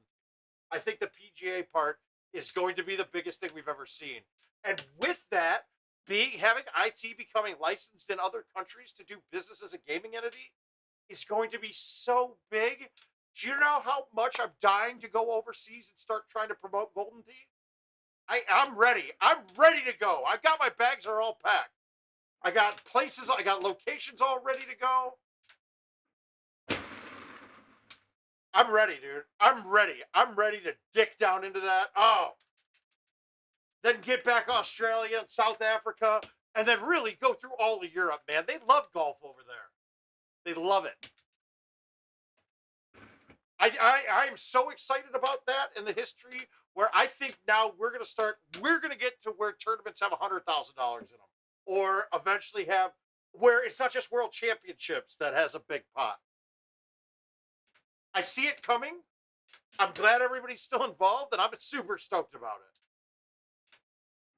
it. I hate to say it, part of the reason I haven't gone and taken a new job yet is because of that. Oh, it was already there, Mike. That's the thing. We already had it in Australia. But okay, so in the past, and I might get this wrong a little bit, but when the UK, Australia, South Africa, and Canada were involved with Golden Tee, Incredible Technologies was not technically allowed to do their gaming business in those countries. So what was happening is each country had like a POC, a point of contact, had a point of contact out there. So what they did was, so like, let's look at the UK. Electricoin was basically shipped parts from IT.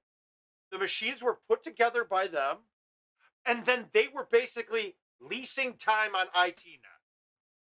But they were totally in charge of everything that happened there. So there was no regulation. They got their updates way later than everywhere else. It just wasn't as. And then the worst thing was for the UK, I want to say that if you took first place, you made £1. If you got second place, you lost money. So there was it. They priced out the players out of the market, and since they were the only one that could do it, I don't know about the old PGA game, Justin. Whoa. I don't think I've ever hit that with a high five wood. Okay, we're in trouble now. We're in deep trouble. high five would hit, huh?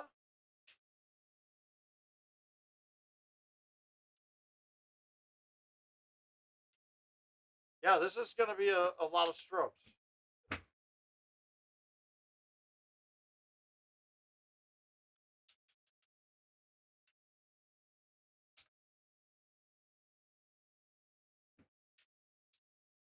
But Golden Tee was actually really big over there, though. I mean, the Australian UK players weren't people to hang your heads on. They were no slouches.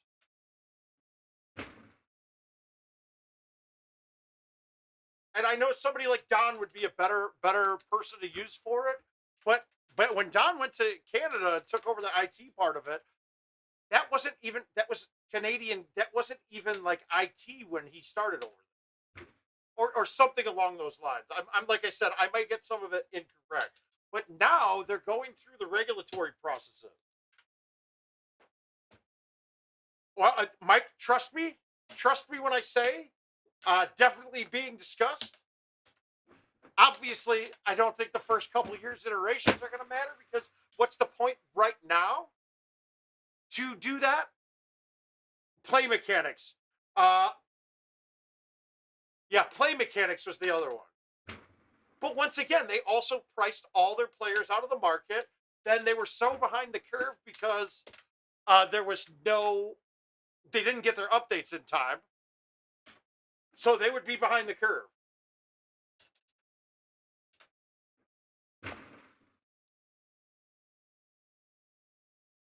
And trust you me, if things happen the way I plan, there will be a nice flat in London proper for us to be using.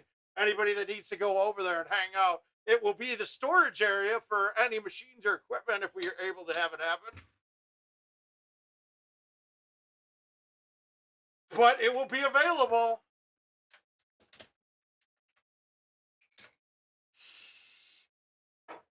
And that, my friends, is the thing that I am most excited about. And I think it's the biggest avenue for growth that we might ever have. And it's actually kind of sad that it's taken us this long to get there, but it's coming. It is.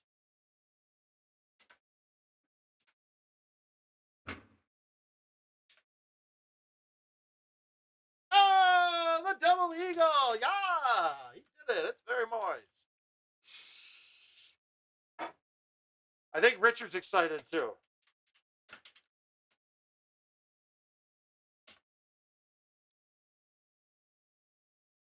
I mean, who better than Richard and I over in the UK promoting the shit out of some golf?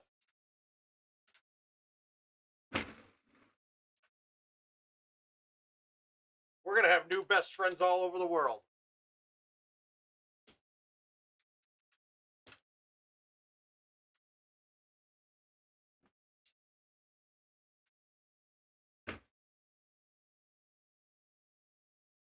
Play mechanics. I could never remember the name of it. Now, they were actually pretty cool, though, for a while. Like, they got Lance Harrison and Andy Haas over to play that tournament over there.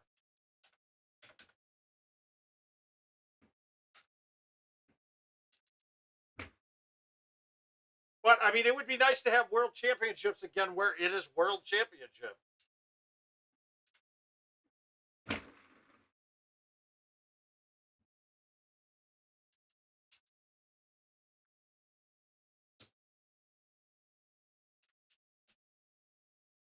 Did they necessarily buy it from them?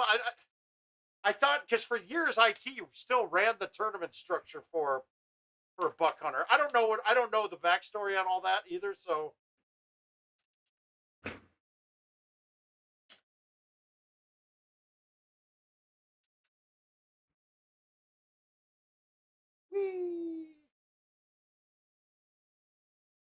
yeah, and honestly, we didn't use John Daly to the effect in my. We haven't used John Daly to the effect that I think we might have. Plus, I don't think we've used the.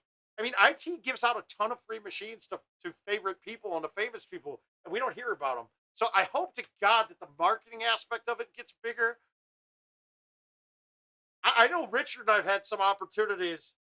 It is now, Justin, but actually Buck Hunter started off, I don't know if it was developed by Golden Tee, but I know that their tournament structure used to be ran by IT.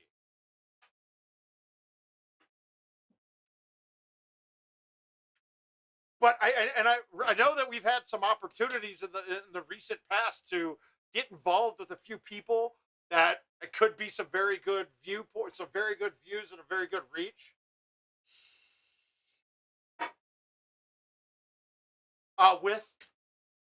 With Golden Tee.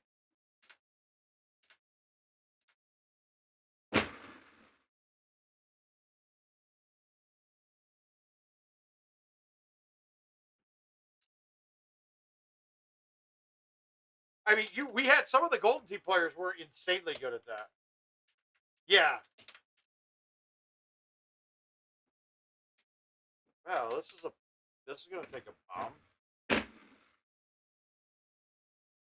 Nice rain makes that not get up. He said it was easy.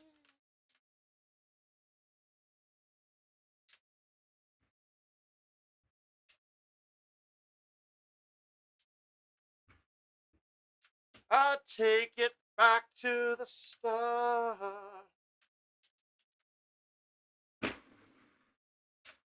Yeah, it's weird because I played the whole weekend in my shoes with orthotics, and now I'm missing the ball a bit because I'm scared I'm going to slam into the deck.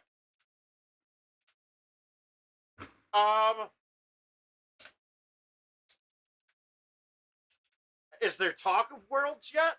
Right now, it's just locations. I think we're going to know more here in the next couple of weeks. I believe Vegas is going to open up their convention centers and all that shit. So we should be good to go, is my guess. But as much as we think they're a huge company, they're not that big. And right now, the whole focus is PGA, PGA, PGA. So, and I know that Worlds has to have PGA. It's going to be on PGA. There's no reason. I mean, that would be a great marketing campaign, and it's a great way to show off your new product. I mean, I hate to say it.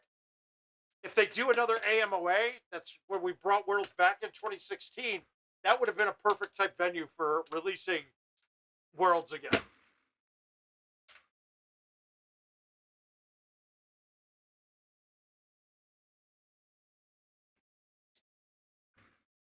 But don't worry, guys. It's not something like this. Isn't like, well, you guys weren't around for this, but some of us went to Worlds and played in 08 and then did not have them again until 2016. We're not on an 8-year hiatus, dude. This isn't the 8-year plan. This isn't like me in high school.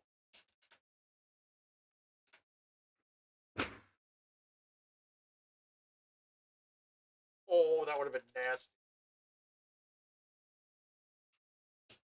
And you know what? I got to reach out to Adam, and I think we need to get. I think I got to get my camera set back up and get another Adam Kramer interview. And we'll do it in the. I'll do it in the Mouth Smoking Lounge, the where I'll have it set up with the recliner and a pipe, so we can do the Mouth Story Hour for Golden Tee. But we'll do it for interview too.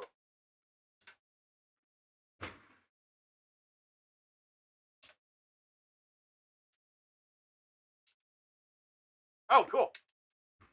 Yeah, let's get on the phone after we're done here tonight, Richard.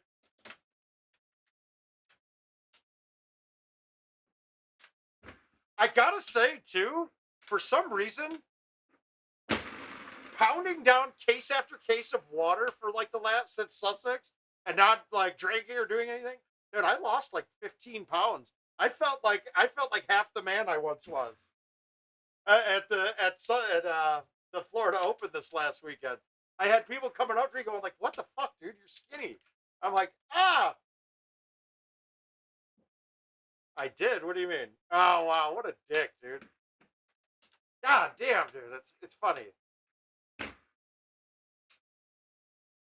It's amazing how big a dicks the people you're nicest to in life can be as well. But I do have to say, I think Richard adds like 10 pounds to me here on purpose so I look like a fat fuck. He's feeling bad about himself lately. We'll let him pick on me. It's okay. This is all on purpose, I'm sure.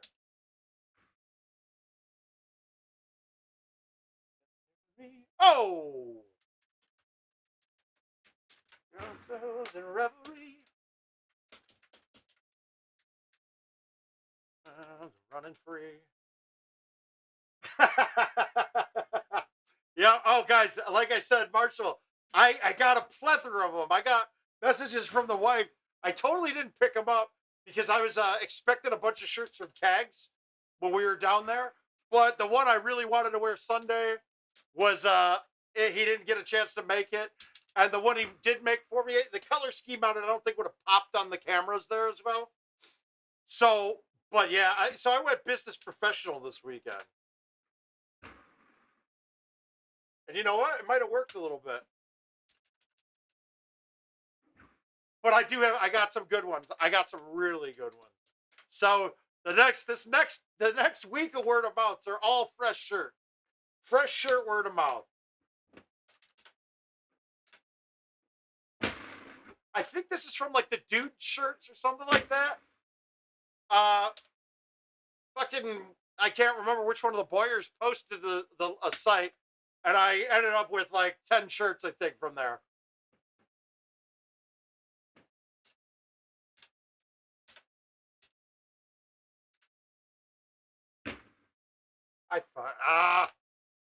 I didn't think the 8.5 was getting over, and now I'm screwed. Great. All right, we can save this. This is a gimme, Chip. This is a gimme, right? Gotta be in, right? Nope. We just tanked this round on that hole. That's a bad setup. I needed a 9.5 driver for that.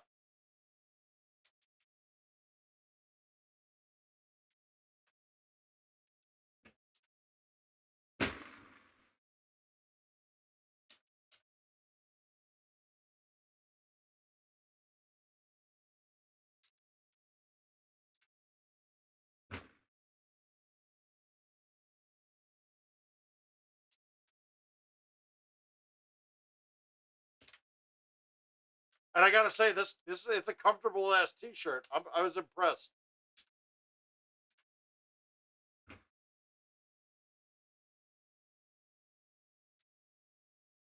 I'm half expecting to see Richard's mouse start moving around on this machine in front of me, so he starts somehow making me fatter by the minute.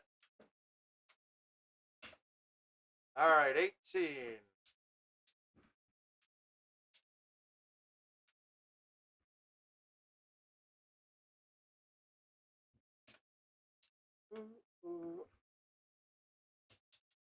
All right, let's get these invites accepted and we'll keep going.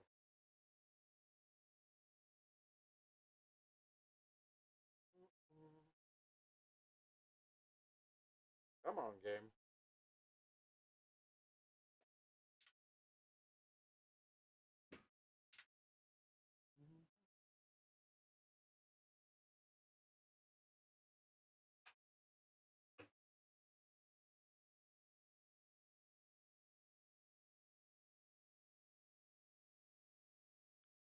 All right, there's two.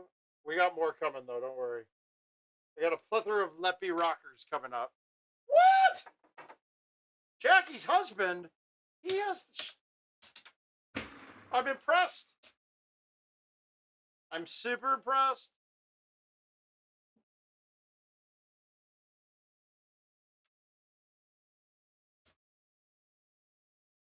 Oh shit! That reminds me.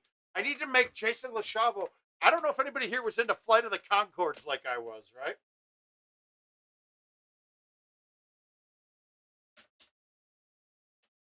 If you haven't seen it, take a look, find it. It's streaming somewhere. I think it's HBO. But he made this bicycle helmet, but he put hair on it, so it looked like a head of hair. No, I didn't. I normally get in with Chuck Wagon, but I didn't have time to do it this year. I just didn't really want to focus on it. Chuck Wagon is a very good handicapper of the ponies. I'm not a big fan of the ponies. It's okay to watch, but I never got into it.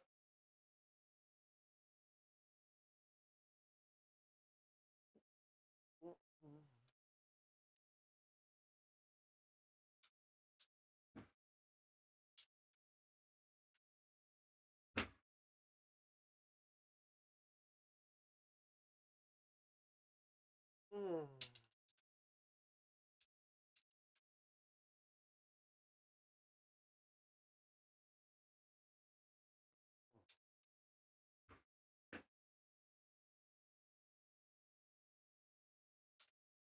All right, we're clean. Here we go.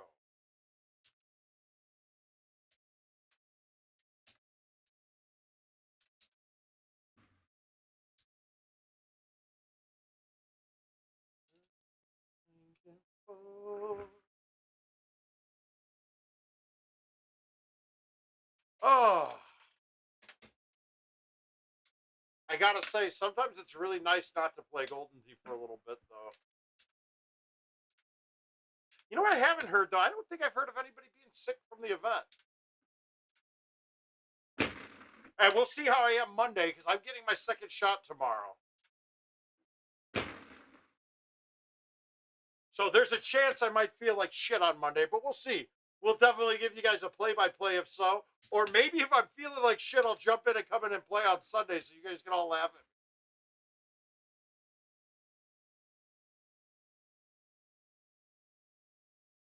me. Ooh, we got some fun invites coming. I like these courses.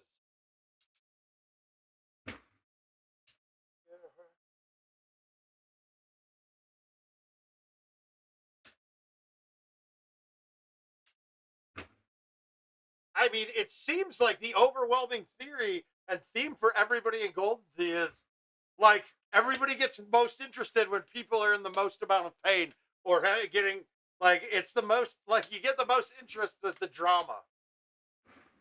So maybe it's true. Like if I come in here extremely sick from the shop, like you guys will be here watching and laughing and getting along. Under the hill, run the ship. I really want to chush again now. I want to see if the technique worked. It's one of those things though that now that I tried the one thumb, that's going to be the way that I chush. The one thumb right above the ball. And I think we'll look into it again when I get the top camera mounted back up. And that'll happen this weekend. So we'll get that top camera mounted back up. We're going to run through and get videos set up for, we got to do the walkthroughs for Tropical. That one's going to take a little bit though, because there's so many different setups. Ooh, this is not a good look.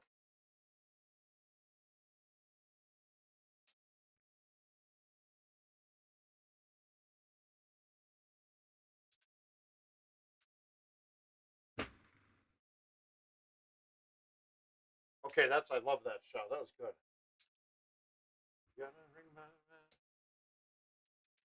And I think the Tropical walkthrough is going to be nice. And I'll do the walkthrough not with arrows. I'll do it with stouts so that it get a more variety of people can get it. Okay, that thing snapped hard on me. Apparently I just did it from the wrong spot. But that thing never went out at all.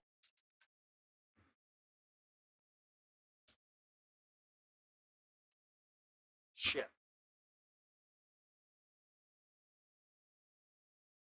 Sean O'Brien, you're throwing in some fun ones, man. Hey, Sean's sending some good ass courses, guys. So you're gonna have some entertainment after this. I mean, it would have been nice to get me this group of courses before I just played the GT League invites. Maybe get my handicap down another stroke with this shit. Oh shit! I got the finals to play. All right, get you up. Me and Demko he's got to beat me twice. So we'll get that in real quick.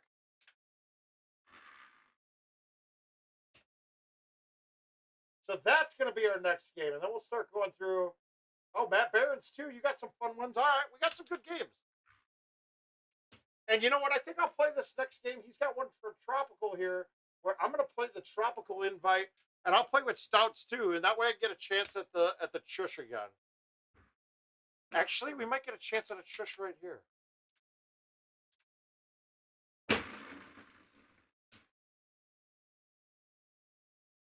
All right, you would think that's a good Chush. It's a putt. Ah!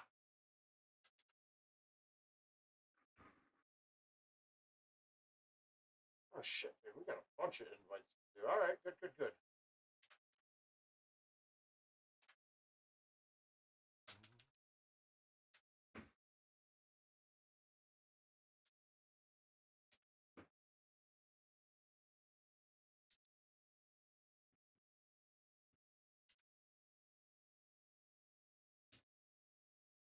And of course, I hit nothing.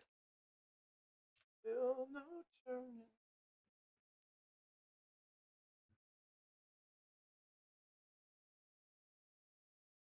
Corners and she hit. I feel like the chat's frozen. I lost. Nobody's talking to me. Are you guys still there? God, are you still there? With it.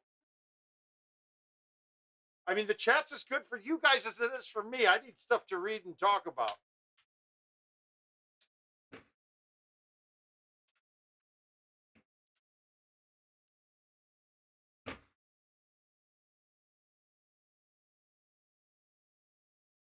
Wow, I can't believe that held. I'm happy that it did, but I cannot believe that it did. We go loving and loving behind. You can't carry it with you if you want to survive.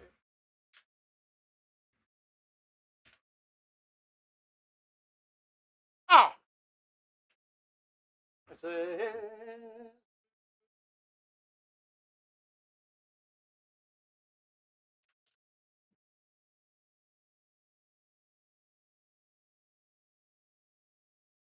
all right, where's even Richard, man? What the hell?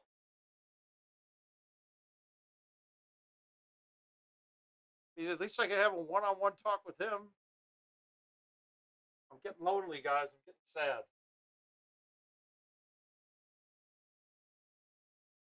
Oh, there he is. Woo. Okay, good. Somebody's here. Happiness. Well, I just refilled the invite.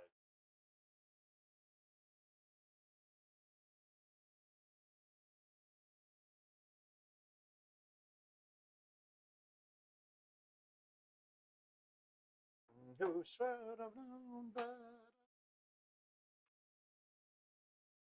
No, they're here. They're here. It's relaying. No, we got it. Adam Hansen.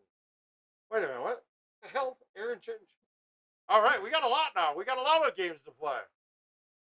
But let's get this final. Ooh, tropical finals. All right, this game, I'm going with my best. And I got it. This is the finals. I'm going to play my. Are you bowing? Ha ha ha. Good. All right, I'm going with the arrows here. Because even if I get that up close, the Chush isn't a guarantee for me from there. So I'm going to play my arrows.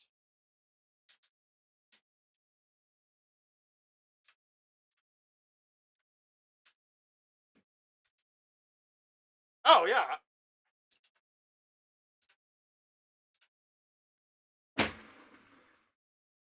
I caught it clean. Come on, get on.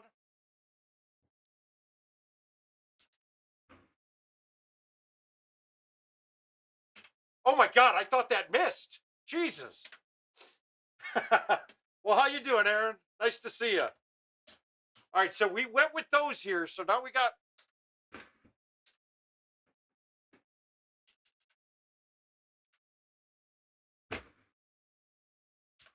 Get up. Ah. Oh, 2 for 2. Here we go.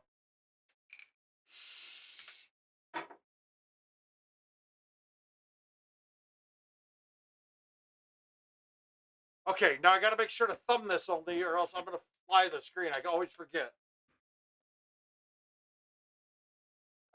That's a hole I keep forgetting on part 3s. I'll pull back and hit a shot. Oh, God, I yanked the putt. I knew it. That's bad. All right. So we lost the extra that I got.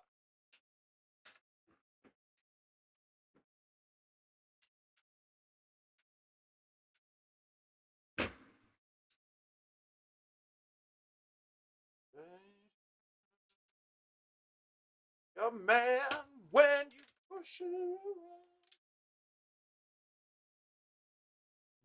down to the ground. So this was the one hole I missed with using arrows in the qualifier.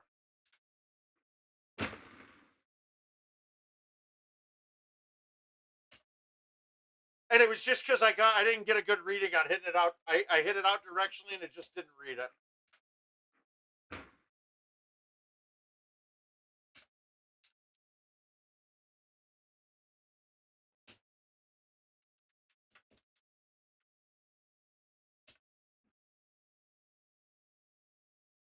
All right, 4-4.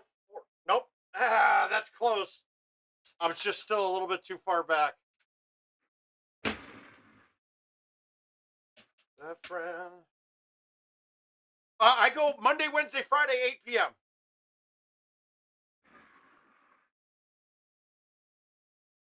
And then if you join in on Facebook, if you go to the Word of Mouth page,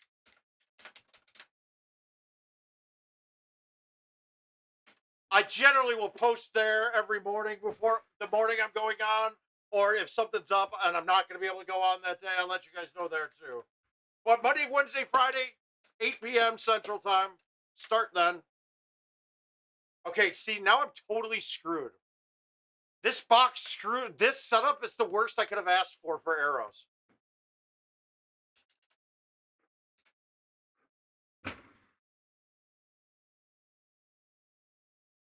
All right, I'm okay from here now, though. See, if I go at that from the top tier with that, I have to hit it 340 into a 12 with stock balls. But that works. I didn't realize how much easier that shot is from there with these.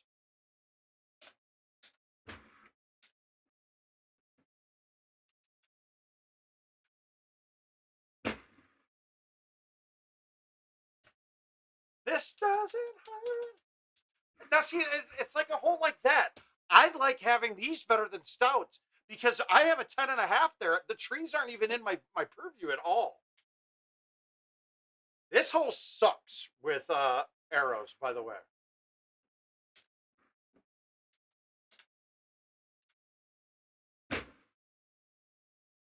Like, that's as close as I can get this.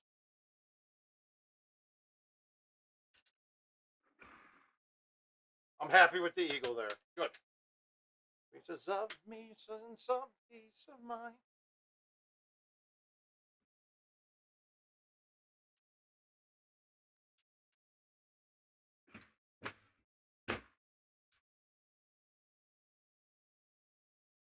I think they helped there too. Wow, that came off funny. Uh-oh, I'm getting the black grindies again on here. Shit. All right, how greedy am I getting here?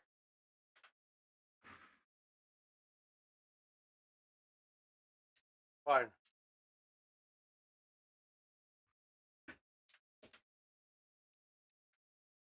It's easy to say. If you had a bullet for them, a bullet for you, a bullet for anybody in this room. Shit. Man, but literally, I don't know what I'd do.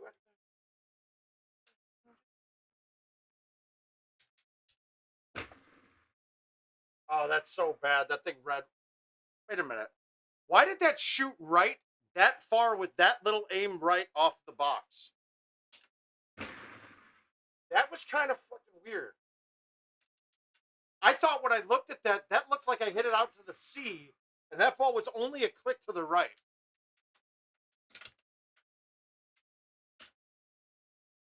That was kind of strange.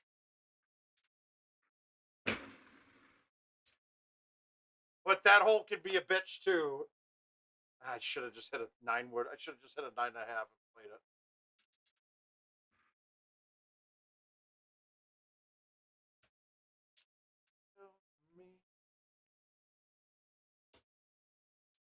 All right, where are we at? Where are we at?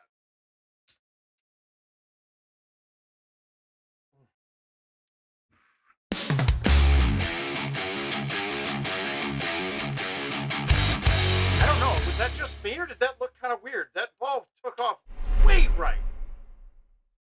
Oh, I was going to watch it again. I thought Richard was doing it.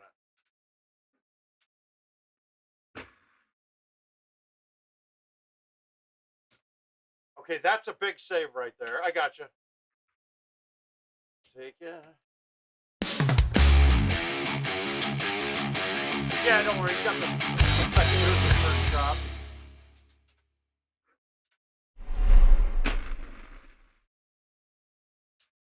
Oh, nailing it. All right, we're doing okay though.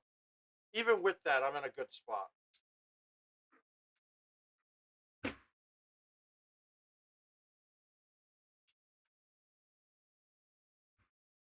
No, you're good, bud.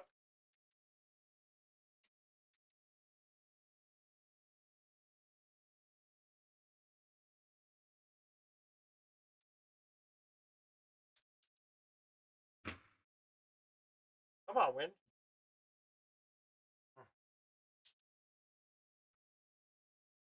Trackball's just gone to shit. You can probably hear it on the camera now. It's feeling like it feels like I got sandpaper on it.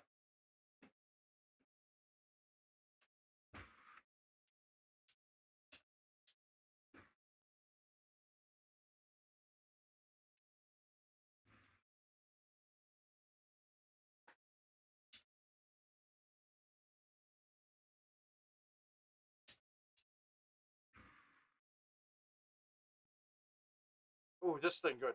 Crap. All right, we're gonna try to get it cleaned off. I gotta say, this basement humidity not good right now. It might be air conditioning time in the house. It just sucks. Richard's been here. There in my condo. There's only one windows on one side, right? But it's gorgeous out right now. But there's no airflow whatsoever, and the light gets pretty bad if I open the window too.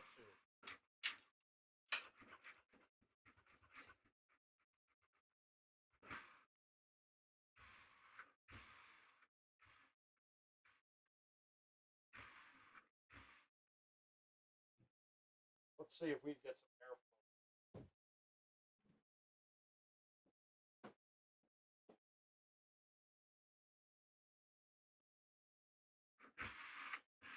All right, give me 2 seconds. I'm gonna get a hand wash in too. I'll be right there.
All right, I'm back.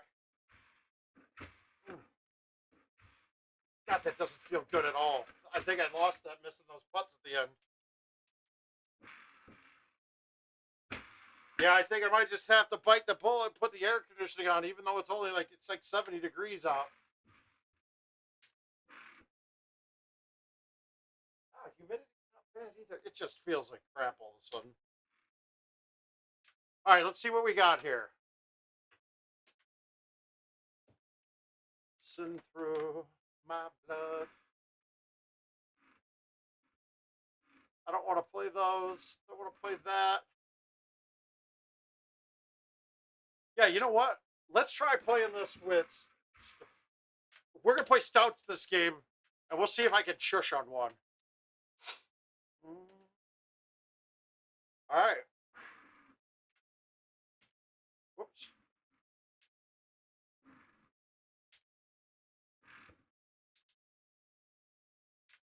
I think it was hilarious watching Haas's reaction after he stuck one, and he's all excited about it, and then he eggs the putt, and Luna wins on the Chush after not sticking it. That was hilarious.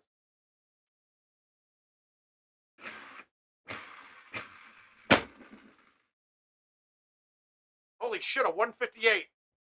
I guess we're not shushing. Wow.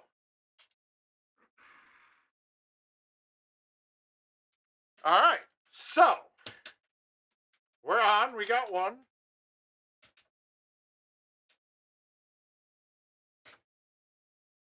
So, what's the shot here?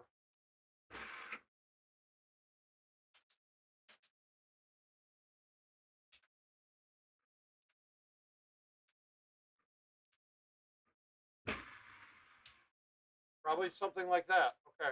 Got it.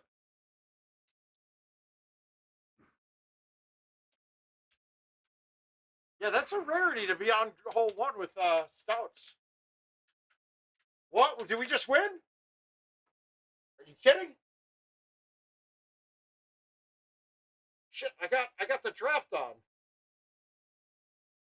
Oh, you did too. Good.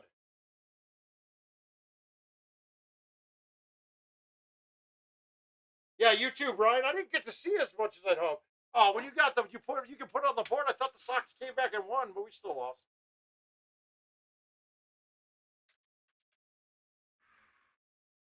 That's an ugly ass shot. I'm so terrible with stouts on this course for some reason. We'll see if they help me or hurt me.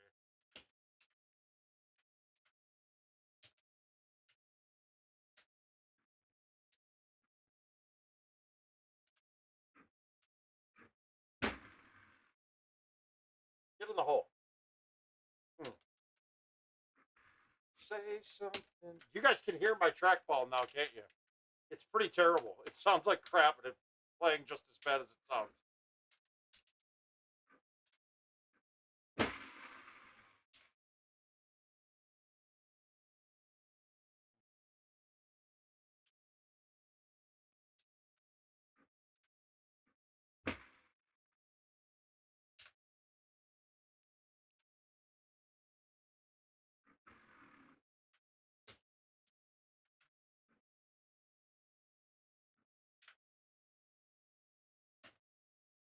I was gonna be pissed.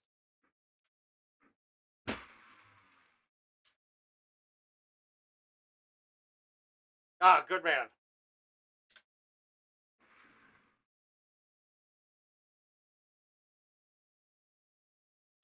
Wait, were you babysitting like Montana in that group?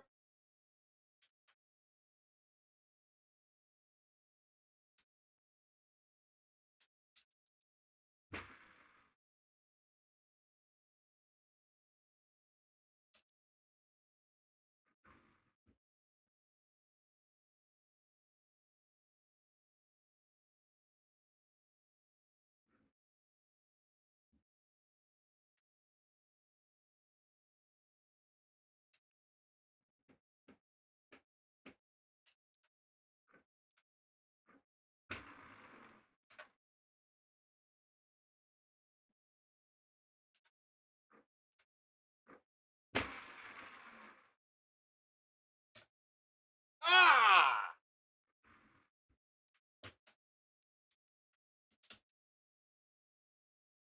All right. Ah. I don't like this look.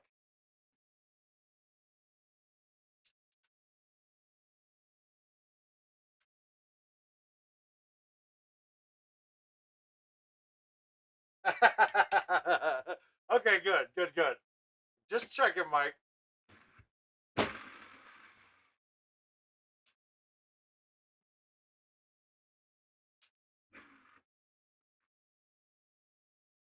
Oh, good. I'm glad they had a blast. Guys, I don't know anybody that didn't have a blast. It was fantastic. We had a great time.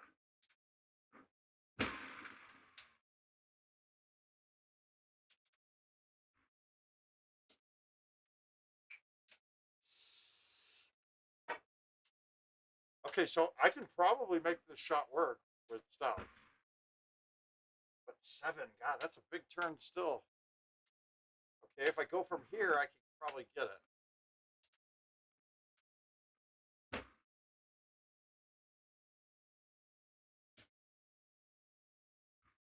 Uh,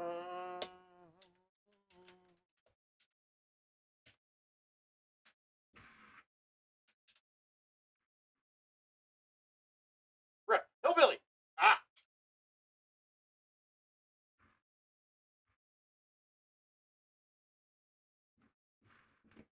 Yeah, I wouldn't doubt it. Okay, 387. This should get there.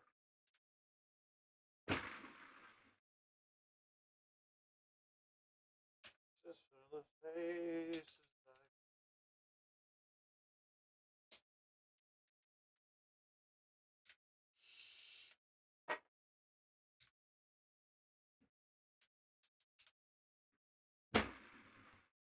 Uh-oh. Oh no, it hit the wrong. Oh no.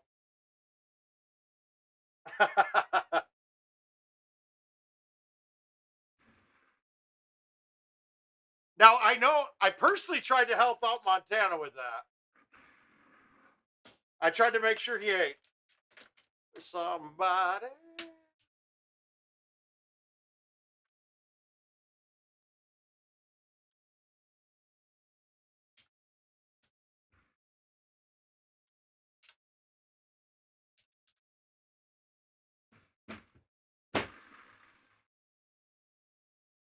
I had no idea if that would work or not.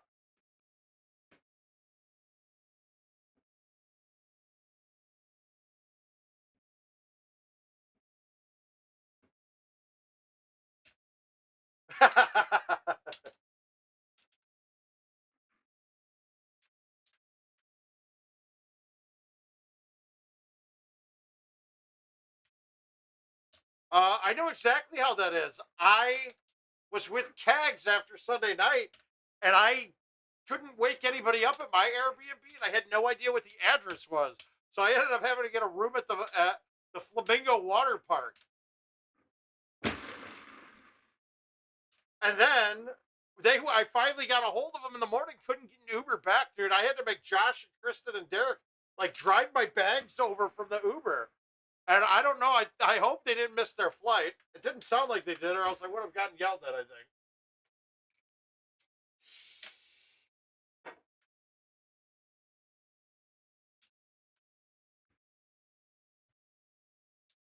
I don't know why I just hit release on that. That was silly.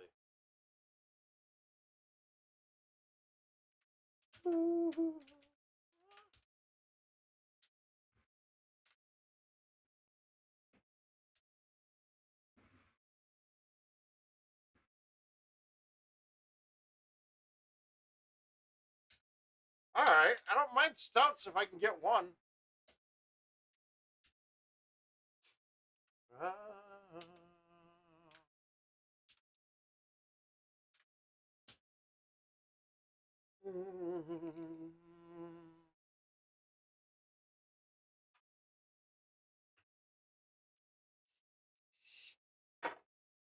All right, I'm going to knock out. Let me get one more game in tonight, and we'll save the rest for later. I don't want to play that. Yeah, let's play a hidden game real quick and then get out of here.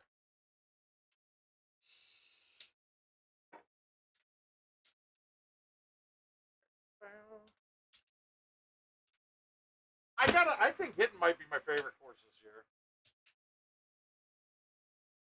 It's a good mix of everything. Hard, easy. There's some fun shots. You can attack a lot of holes. Tropical was my favorite, but you're really just sticking greens and making putts. It's not a lot of hole out shots. I like holing out.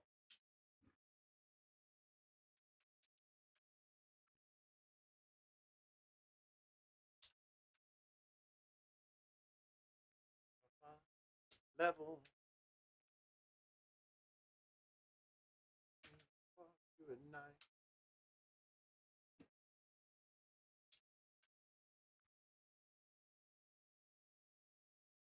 Hmm.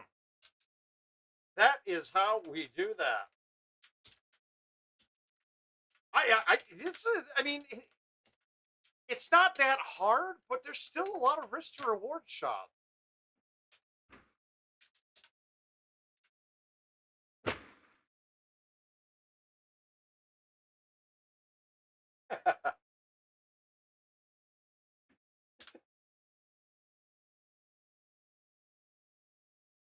Oh.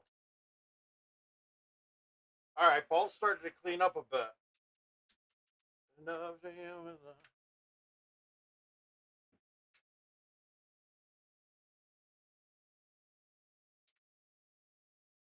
Oh, shit. I was saying on Sunday night, I had stayed with Josh McDaniel, Mike. Guys, I get all the Mike's last names confused.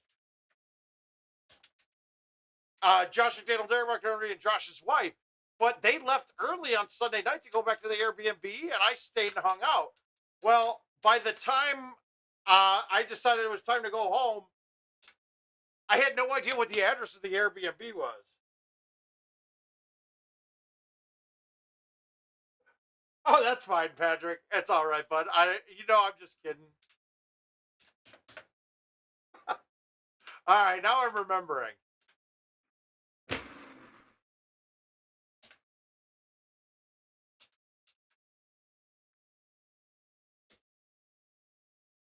But so I ended up grabbing a room at the Flamingo.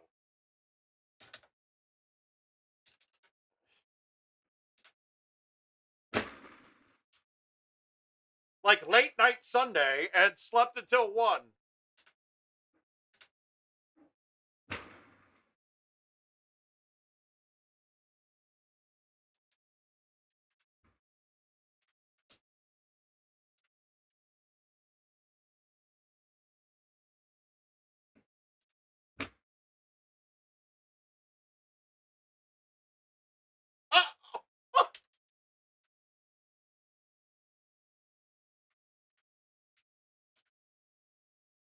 I'd stayed there before. Oh yeah, Josh and their wife, they're awesome. Kristen's a sweetheart.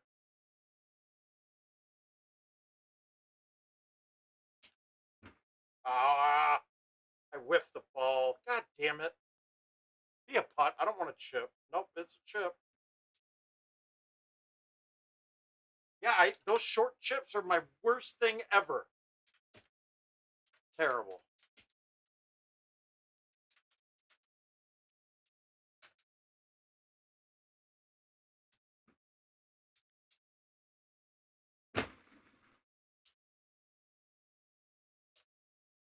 Down some.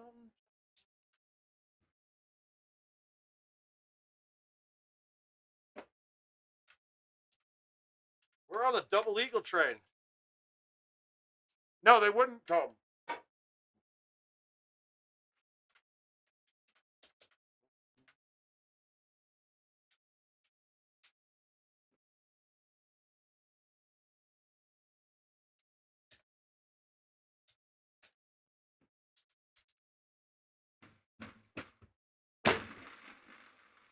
I didn't get it out enough.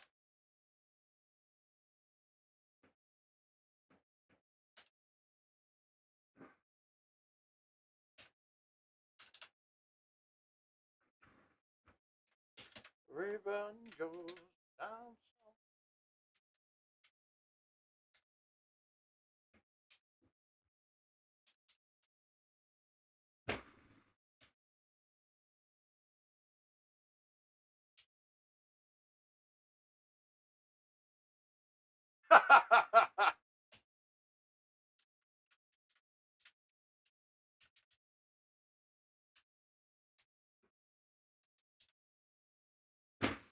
On my Sunday best. Like I should.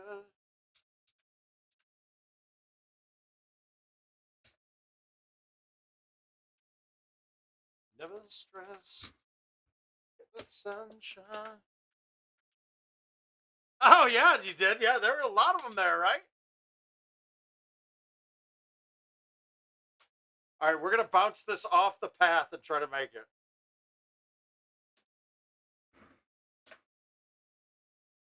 Wow, it doesn't bounce forward. Okay. Oh, I can see now it slants backward a little bit. All right. Over here. One dime in the second while you wait. Around here. One dime in the second if you wait. Sipping on trains. Every step of dip before night game.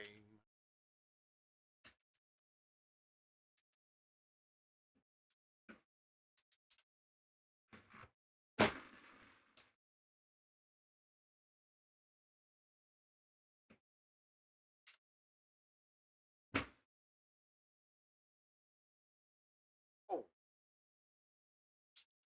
Oh, absolutely. I would be scared that Mike and Bill would kick my ass if I didn't. Great venue, great. I mean, great guys. Mike and Bill are awesome. Gino's a good part of that. Blast. We're gonna have a blast. Sticks and stone and weed and bones. All right, that's point 18 to end it with 100.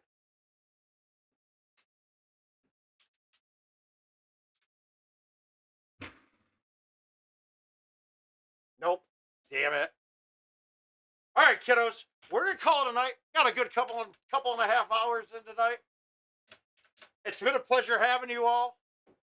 Had a lot of fun with a lot of you this weekend or last weekend, and we look forward to doing it again soon. Next one is the Clash, right? So we'll see you guys there. Wait, no, it's not the Clash. What's next? What's next? St. Louis is next. My bad, not the Clash. I'll be in St. Louis. It's going to be a little bit more toned down, but we should have a good time. I wonder if we're going to do some night putting, but we'll see. Otherwise, though, we'll see you guys on Monday. Maybe Sunday I'll jump in if I'm feeling like streaming after I get my shot tomorrow and see how I feel. But otherwise, Monday it is. Thanks again, everybody, and we'll see you guys soon. Uh-oh. I think I mistimed it. Richard's not here. I got to find the ad screen. Shit. Where'd he put it? Where is it? All right, we'll just kill it. We'll just kill it. That's all. Here we go.